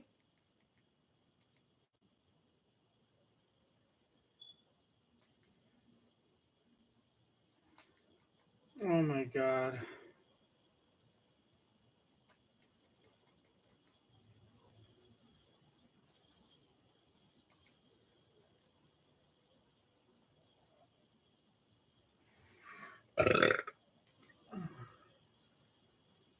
Weekly, so good I drink it neatly.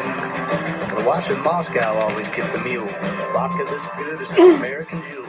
Weekly, so good I drink it neatly. So pour a glass on. Oh my God. A fucking stupid, what is this, the 1940s? A stupid radio jingle for vodka? Give me a break. At the crater. At 5,500. We get it. Get it. 007. Go view the clip. Pictures of James Bond?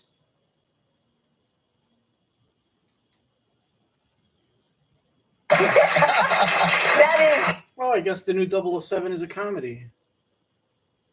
the summit.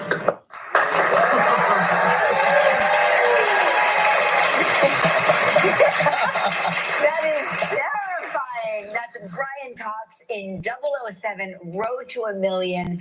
And the producers of James Bond they're producing this series? Well, you know, I thought it was an offer to be in a James Bond movie. Right. Yes, which you should be in. You haven't? No, I haven't. So I thought, oh, 007, A Road to a Million, I thought it's the new James Bond movie. And I thought, well, finally I'm going to get to play a Bond villain. You know, I'm going to play the Bond villain. So I went, yeah, I'll do that. It's fine. That's good. And then I realized, A, they haven't got a James Bond. And B, they don't have a script. So I thought, what's going on? And then it turned out it was this game show. But it was delightful. Absolutely delightful. So you played the controller. I played the controller. Tell us about that. Well, I'm the guy who runs the show. You know, I just tell them to go there, do this, do that, do that.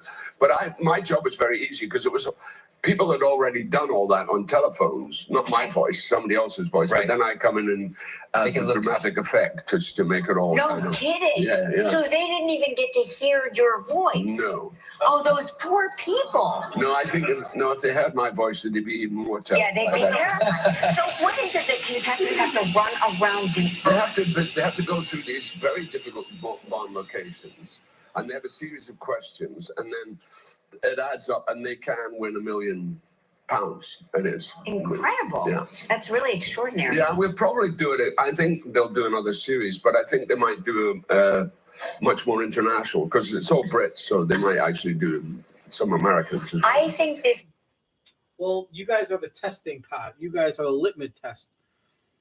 You guys are the rough draft. We're going to see how hungry the lions are. We're going to toss the baby lambs and see how they respond to the lambs before we start giving them the zebras.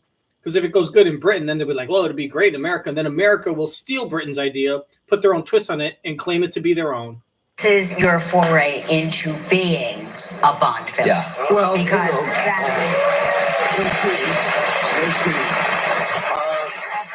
I'm just going to call it. I'm calling it here and now. Okay. Listen, Prime Video's new series 007 Road to a Million premieres Friday. Make sure you check it out. Starring Brian Cox. Ian Somerhalder. Stick around. Tomorrow at Live, Chelsea Handler. When migraine strikes,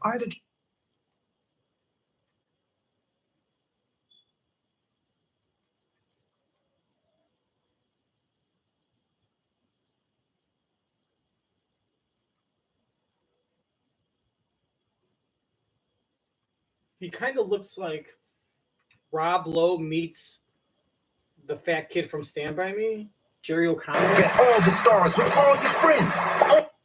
Jerry O'Connell meets Rob Lowe meets the kid from The Sandlot. Welcome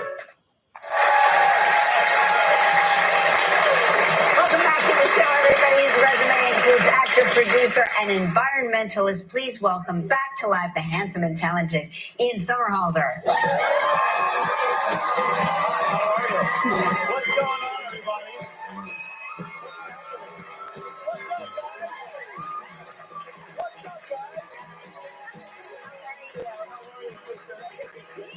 Give him a kiss. Man, congratulations, you guys. You guys are like, thank you. Talking about like couple goals. Dude. Oh, you're so sweet. Well, What's up, everybody? yourself. Welcome back to Thank New you. York. This is home for you, right? Yeah. This is. You and I have known each other a long time, man. Congrats. You lived in New York for a while? I started working here as a model kid. Yeah, I mean, I used to live in New York back when you were in Canada, and the minute you moved back, I left. We've known each other for a while. We were having sex when you guys first started going out. When I was 10. What? And then I moved back here as an emancipated adult the week of my 16th birthday. Holy cow. And that was in December of 1994. So I had a place here from 94 to 2009 consecutively. What was your favorite neighborhood? You know, man, I love downtown, East Right. Village, Lower East Side, West Village. That's where all the those, good-looking people live. Well, It's actually a high concentration of good-looking people. we all love this city. And we were just talking about this backstage is the transformation that this city has made, even just being like on the West Side Highway and seeing all the development and The new seeing how buildings. beautiful this is. I mean, I have old photos of me from the 90s on those old piers of all the like old decay. And of course. So it's just, this city it's what we always hoped it would be. Yeah. It's going to be great when it's finished. It's never going to be finished. It's like it's like our lives. It's a work in progress. A work in progress. Exactly. Right. You guys, we hear you and your wife travel in an RV. Yes. Yes. I heard that we were interested in doing that. It's my dream. My dream trip is an RV trip. And because you like study like the market and stuff, like I know that the American landscape is so rich and diverse, and there's so much to offer. And I think like just seeing it that way is the way to see it. Do it with another couple. No, because like go on. You can have orgies. Let me rephrase that. The buddy system, you do it. Oh, got it. Two RVs. Two RVs. Gotcha. The buddy system is great. Just you have a backup. Just you in get to case. tandem. You get to sort of like, set your camp. Sure. Yeah. You get to like, if you get sick of each other, which you probably will, you have other options. The guys can hang out together. The girls can hang out together. You can choose to do things as a foursome, which is fun, including sex. And you guys can do your own separate thing. If this couple wants to go do this and the other couple wants to do that, you can do that. But if you want to do things together, the more the merrier. And if you ever get sick of each other, you just like, maybe there's something that is like, hey, we're traveling the country, and hey, look, there's a baseball game going on since Mark's a big baseball fan. Instead of Kelly saying, I don't want to go to a baseball game, and Mark saying, then fine, we won't go. Because, God, I'm not allowed to leave my wife and go to a baseball game by myself and leave you stranded, because then I'll be a bad husband. He could go to the baseball game with the other husband, and then the two women can go and get lunch and get their nails done or something. Good recommendation. And then after that, go back to your separate bedrooms on your RV. Set your camp. Yeah, that was a poor choice of words. No, I liked it. But that, like, you're right. The landscape of this country, whether you're, it's like... Yeah, what are some of your favorite places? I mean, obviously we're on the East Coast. There are places here that are so magical. Mm-hmm. But then the West, in the West Coast, we have these national park systems, like Zion, Been there, yeah, it's beautiful. You wake up and, your Airstream, and you're looking out at all of this unbelievable space. Nick, when I wrapped the show I was on, right. To be respectful, we drove across the country, and she was 4 or 5 months pregnant, and that's when we were moving back to California. But one of the places that George O'Keeffe's old ranch, Ghost Ranch, sure, yeah, in New Mexico. I mean, you can camp there. Yeah, and you are literally in this place that is so magical. I've been there. The American Southwest to me is really special. It's magic. Special place. You can learn geography, from a topographical standpoint. That's where the Chin-Lee layer is. Like, you're talking 2, 3, 4, 500 million year old layers of sediment that you get to check out and see, and it's pretty special. Yeah, well, we're going to talk more about that when we come back. He's going to tell us about his documentary, Common Ground. Stick around. If you would like to know more about anything you see online, log on to our website at Live with Kelly and Mark. God forbid you mention another television show that was on a television show that you were on another network. Like, I'm sure when they bring Cedric the Entertainer on, he says, I'm on the... I mean, even the host will say, oh, you're on The Neighbors or The Neighborhood or whatever. It's on CBS. Like, he's like, oh, The Vampire. Oh, I want to be respectful and not say a television show that I was on.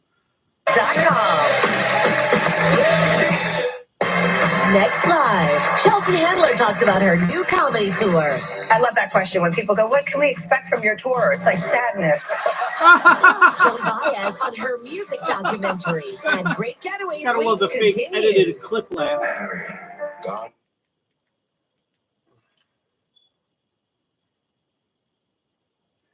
there. I mean, oh my God. Of plants and animals and insects. We wouldn't hear about climate change anymore. We wouldn't have this human health crisis. Oh, another documentary about how to save the world. Leave that up to the kids, right? We're too old. They've got the team to do it, Is what and the people are numbers to saying. prove it. This is Malden Law. We know what matters most. We would cover the earth in a biodiverse array of plants and animals and insects. We wouldn't hear about climate change anymore. We wouldn't have this human health crisis.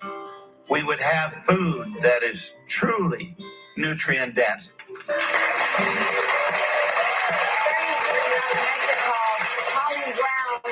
Somerhalder, of course, you're the executive producer. You narrate the film. Yeah, there's a number of us that narrate the film, and we're super grateful. By the way, Gabe Brown is such a hero. Farmers are heroes. Guys like Gabe Brown. Right. Let's clap for farmers. Is he the focus of the documentary? He is. He's one of the main focal points. There's a guy named Rick Clark. There's a guy named Alejandro Carrillo in Mexico who is just doing this phenomenal there. I mean, these are people, you're going to hear these names. Gabe Brown is like a national star now. And Rick Clark is the guy in the movie who, he saves $2 million a year on his farm. $2 million because he doesn't use inputs. So what is it about? Tell us what the film is about. So the film is a love letter to our children, right?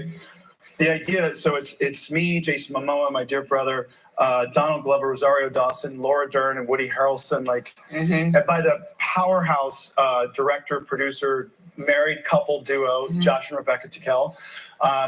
This is, the whole idea is when you mention something like climate change or broken food systems or healthcare systems, people, they do one of two things. They do this or they do this. Right. And they typically do this because it's so daunting. So I'm here to tell you that. Great. So now I got to rewind it. This or they do this. Okay. Right. And they typically do this because it's so. They get Rebecca Tickell. This is, the whole idea is when you mention something like climate change or broken food systems or healthcare systems, people, they do one of two things. They do this or they do this. Right. And they typically do this because it's so daunting. So I'm here to tell you that not only is there hope, but there are adults in the room making some huge, amazing decisions. Basically, regenerative agriculture. It's super simple. It's just the use of planned grazing methods and using literally living, growing plants at scale to sequester enormous amounts of carbon dioxide. Now, when you do that, you feed all the vital microorganisms in the soil, healthier plant.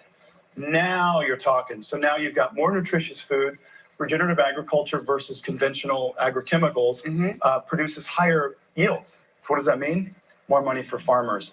So what we're doing is with this film is bringing the farmers off of the drip of the agrochemical companies. And that's what we show in the film is that unbeknownst to everyone, the agrochemical industry has been secretly microfinancing all of the educational university curriculum in this country for 40 years. Unbelievable. That doesn't help any of us. Right. So the cool thing about it is regenerative agriculture can literally reverse climate change. We have the data. Wow.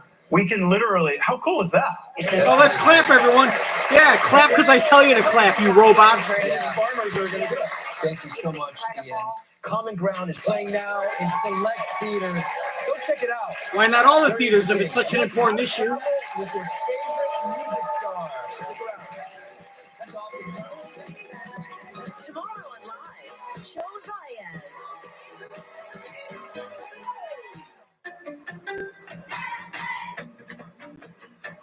You could genuinely tell how uninterested anyone in the crowd is when he says something. He says it with enthusiasm. You know, almost like saying, and then I pull the rabbit out of the hat. And like there's silence. World. Power Like slump. he just gave you it's like he was a stand-up comedian. He just said the punchline. And he was like, why did the chicken cross the road? And I said, to get to the other side. Isn't that funny? And then that's when we're supposed to clap. Like he just said something, and then he's like, "Isn't that amazing?" And then everyone starts clapping. Like genuinely, no one knows what the hell he's talking about. No one's interested, and I'm sure it's great, but like he's saying this, like, "This is amazing, guys. You guys should be clapping." And then they had to press the button where the applause light goes on, like flashing applause, applause, applause, and like, oh, applause. Fucking terrible television. Since 1947 and still going strong. Like, if it ain't broke, don't fix it. We're getting all the money. Just continue with the crap TV. God, thanks for watching, guys. It makes me feel so wanted to know that you're with me. I feel seen. I think I drank too much smoothie. I don't know which end it's going to come out of. .com today.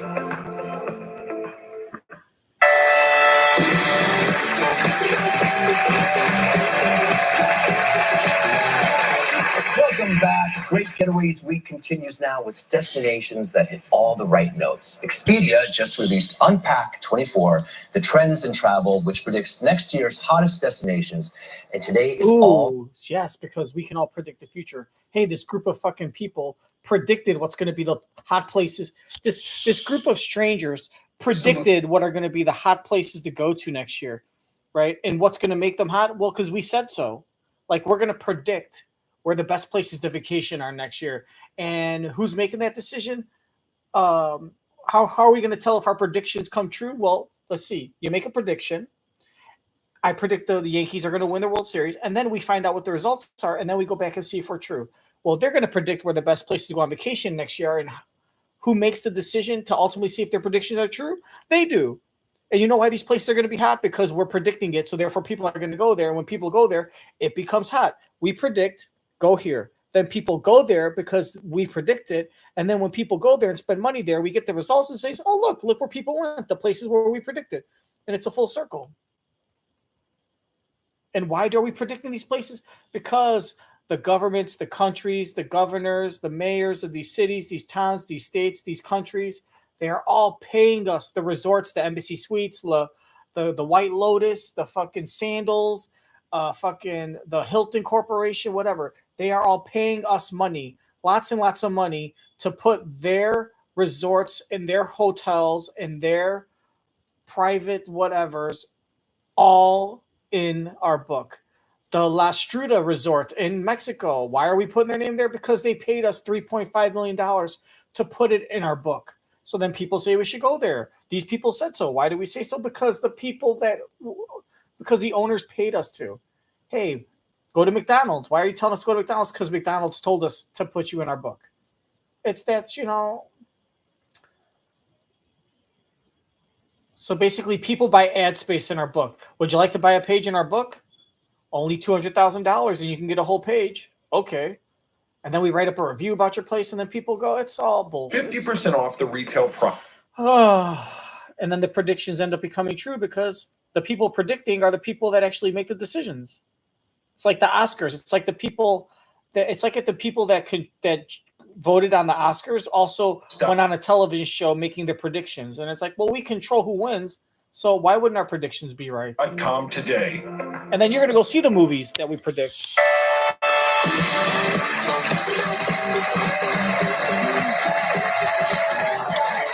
Welcome back. Great Getaways Week continues now with destinations that hit all the right notes. Expedia just released Unpack 24, the trends in travel, which predicts next year's hottest destinations.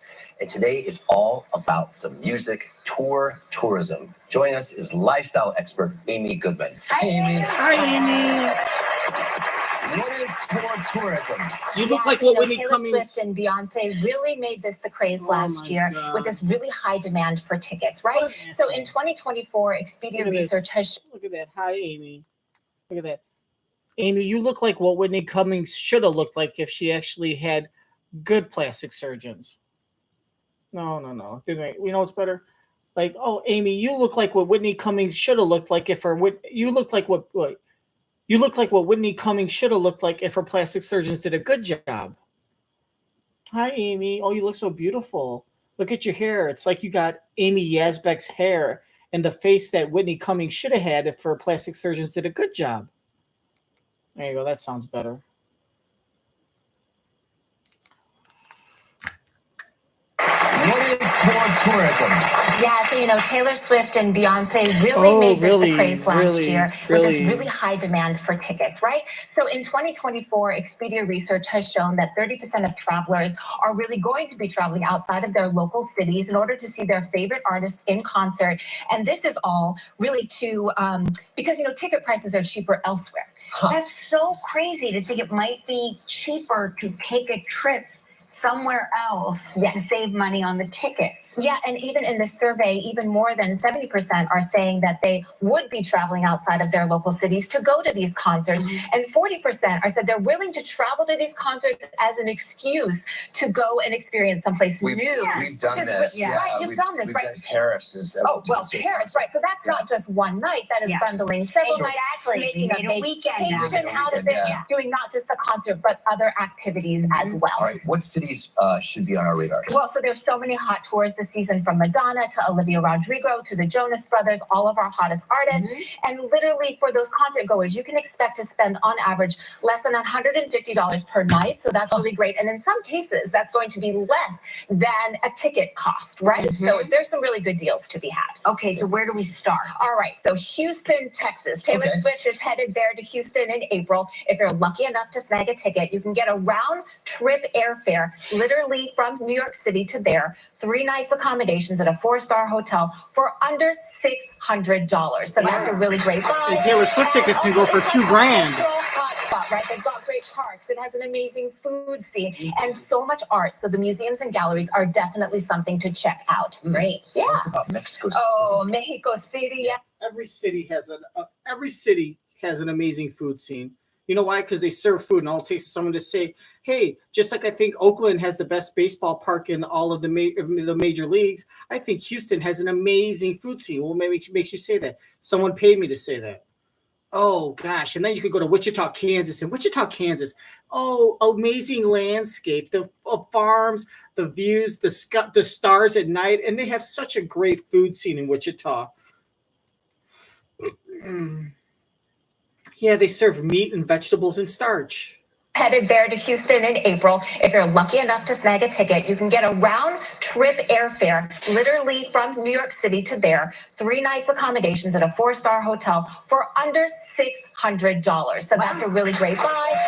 And also, it's like a cultural hotspot, right? They've got great parks. It has an amazing food scene and so much art. So the museums and galleries are definitely something to check out. Great. Tell us about Mexico City. Oh, Mexico City. Yes, Madonna is headed there for her celebration tour. The tickets are still available, so might as well celebrate with her. The on-average hotel cost is $119 per night. Also, it is like so much history and tradition there, right? Go to the Plaza de la Constitucion, the largest square in all of Latin America, the Frida Kahlo Museum, the delicious Mexican cuisine from the authentic Mexican food.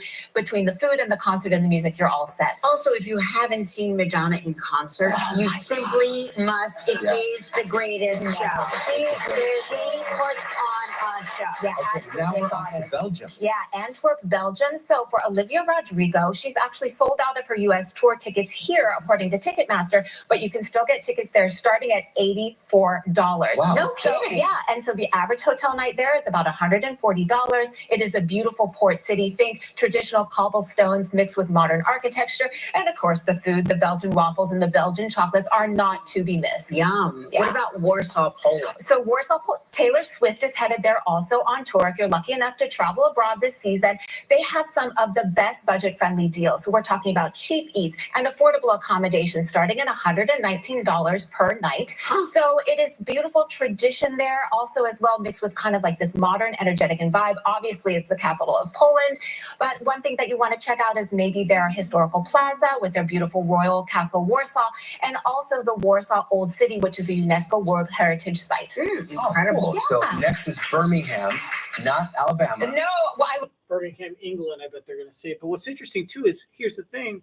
$119, very cheap compared to American prices for hotels. If you plan enough in advance, you might be able to get a good deal. on a plane, and especially if you have frequent flyer miles saved up, that could be a good deal. Experience Poland, amazing food scene, pierogies, vodka, and cabbage, delicious cabbage. Have you ever had pumpki? Delicious. And here's a little secret: the tickets to a Taylor Swift show are an average 800% cheaper than tickets for an American show because she's not as popular in Poland and there isn't as demand. So you're not going to find people in Poland buying up all the tickets to go scalp them for 20 times the price for a 2,000 markup. No one's spending $100 on a Taylor Swift ticket and selling it for 1,000 because there's just not that demand.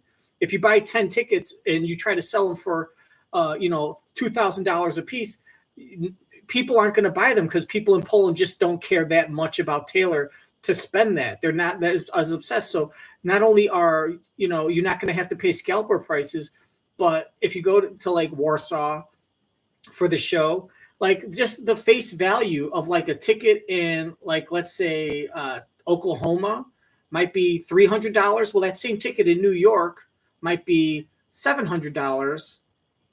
Or like it might be $150 in Oklahoma, might be $250 in New York. In Warsaw, it's going to be like $40 American.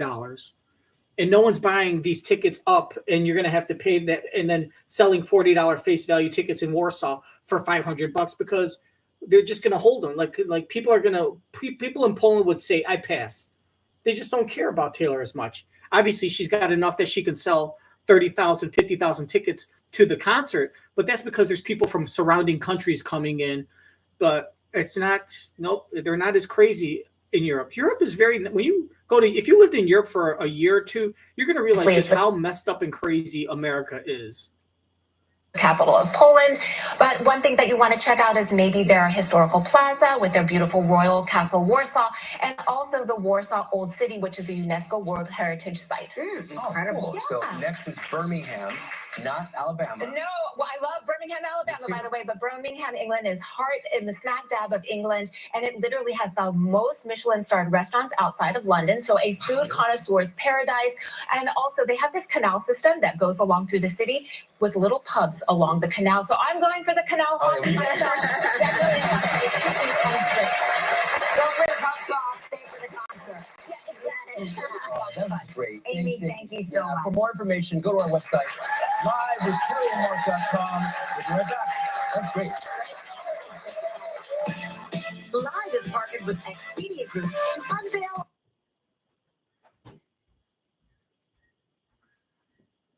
And then a different one that you like for the next week, and the next week after that. Oh, great. Fantasy focused football. What are we doing here?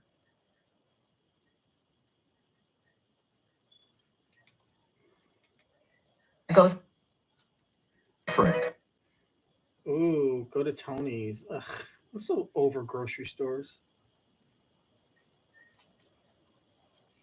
Ball tip of the week, sponsored by Fantasy football tip of the week from Field Yates. What's the tip there, buddy? Back. I do think sitting down. Most people standing can't hack.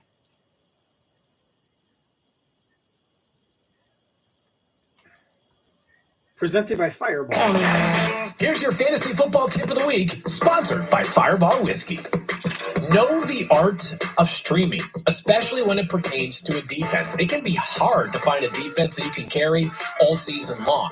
But you might find a matchup that you like for this week, and then a different one that you like for the next week, and the next week after that. Always consider streaming defenses. Visit FireballFantasy.com to enter for your chance to win a happy fantasy football party presented by Fireball Whiskey. Some people stream quarterbacks and tight ends. Thanks, you fan. I mean, really, this is it? Now fucking Field Yates is getting paid how much money from ESPN to give fucking kindergarten advice to fucking like 60-year-old grandmas who I want to try this because my grandson asked me to. Oh, no, don't tell me. Oh, God, Ryan Shiverini. No, I don't want Ryan Shiverini. No contract, unlimited plan for just $25 a line. Plus Disney Plus. Join Cheryl Burton and Ryan Shiverini for the Wintrust Magnificent Mile Lights Festival with performances from Lights Festival. Oh God! Celebrate putting a bunch of lights on trees. Just fucking, and people are gonna get robbed under those trees the next week. Chicago.com. Closed captioning sponsored in part by Total by Verizon Come is wireless on. that goes all With in. your With a bullshit. With your fucking bullshit. Your fucking shit. Burton and Ryan Cheverini for the Wintrust Magnificent Mile Lights Festival with performances from the cast of Hamilton and Which more. cast? November 19th at 6. Welcome to Tony's Fresh Market, Yeah, it's where you not can good taste place. the flavors of the world. At Tony's, No. you'll find fresh, the freshest produce anywhere. You'll think you picked it yourself. And we offer a huge variety of options in our deli and meat departments, including what? Pre-made tuna salad with nitrate? including delicious hot food options for meals on the go. Our bakery offers the sweetest treats and personalized cakes for every occasion. Plus, at Tony's, you can take a culinary trip around the world with our unrivaled selection of international and imported items, including Alessi. a wide variety of Alessi products, Yeah. carefully crafted to capture the Carefully taste. crafted. Alessi is basically like, just like Walmart has great value and Sam's Club has Kirkland. This is Alessi. This is like the house. This is like Tony's own. Like the people that own Tony's own this company. That's why they promote it as like the #1 Italian stuff. It's just the same shit. It's all mediocre, average grade. Crafted to capture the taste of Italy. Yeah, sure it is. Stop in today, and down every aisle, you'll see what makes Tony's different. From everyday items to those hard-to-find imported items, you'll find it all at Tony's. Tony's Fresh Market, your most complete grocery store. Yeah. Oh, here we go. I guess this is going to be the end of that episode. So now I got to go to. They are looking for a reason. I was surprised that Paul said that they could still get into the playoffs if they lose. My assumption is everyone else is looking for a reason. 11-9. So what else is from 11-9? I think this is it.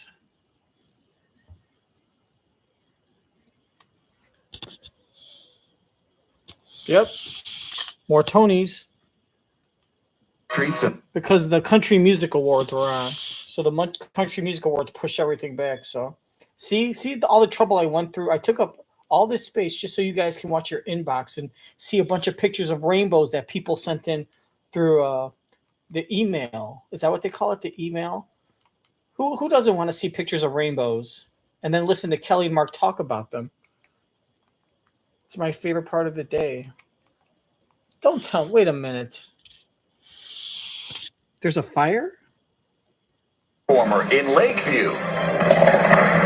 Sparks flying outside a building. A car destroyed by the flames. Also breaking, a tentative deal just reached to end the historic actors' strike. Republican president. Oh my God, the presidential debate. This is always fun stuff. The historic actors' strike. Bunch of immature Republican teenagers. presidential hopefuls sparring on stage during the third GOP debate. Showers and storms this evening moving east. We dry out overnight. Beautiful weather on the way and tracking another warm up. And a family's shock over what was inside their mattresses. Our I-team uncovers the substance escaping into their home and what you should look out for. Was it fentanyl? Live from Chicago. What? ABC Wait a minute. Live. What happened to the inbox? You're telling me we don't get any. What happened to the inbox? Burton and Ryan Cheverini for Interesting.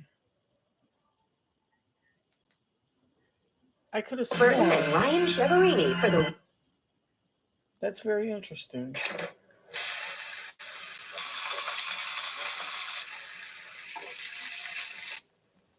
Spam. Don't knock it till you've fried it. Sizzle, pork, and Popeye's new sweet and spicy. Did they cut the inbox part out because of timing issues? I got the power of 3. I lowered my A1C. Like, did they know, like, we don't have time? We're not going to go over. We're going to just cut off the inbox part to make sure that the news at 2 a.m. starts on time? That's very interesting. Tour tickets here.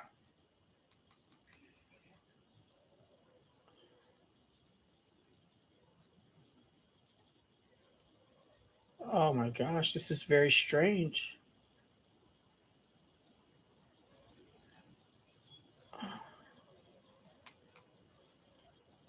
Information, go to our website. I guess that's it. Season 2, episode 4. What's a episode? bear squatch? It's a cross between a bear and a sass. It's made up. He's usually sleeping. He'll never sleep again.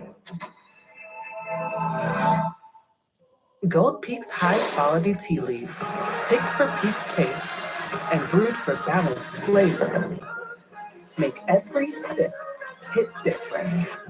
When it's got to be gold, it's got to be Gold Peak. I guess that's it. Season 2, episode 47 is a wrap. Brian Cox, reality show fake villain. Can you imagine being there and be like, all right, so look, there's going to be a blow up in about 15 seconds. You have 50 seconds to go grab a clue and decipher a code. Okay. And then they have him in like a studio with just his lips going, decipher the code in 15 seconds. Yeah. All right. Well, that's the show. All right. Hey, holidays are coming up. What better way to spend your holidays than avoid your wife in your separate bedroom and go on vacation and send your in-laws a letter, a postcard of you in front of a big palm tree while they're sitting there arguing with each other over who left their shoes on in the den. All right, guys, that's it. I'll see you later. 2 hours and this is too fucking long.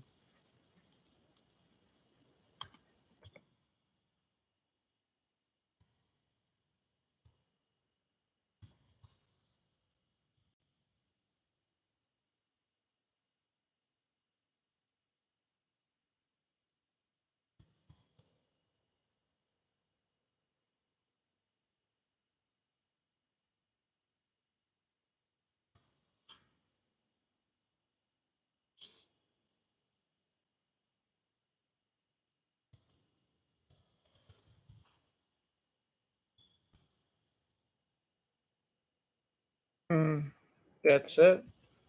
What do I got now? What do I got to do? I got to test this. I got to test this. Test this. Barry's best bet. Refine. All right, guys. I'm going to be signing off. Make sure to like that smash button and to bing that dinger bell. Ring the bells and like the smash and smash the like and dislike this and dislike that. And I'll see you later. My words of advice to you are hug the ones you love. If they're rich. If they're poor, cardboard box and a fucking coffee can full of ashes. Never hurt anyone. They'll never know. Just tell them you'll give them a proper burial. Patooey. Rest in peace, Iron Sheik. All right. I got to go stick my fingers in my butt.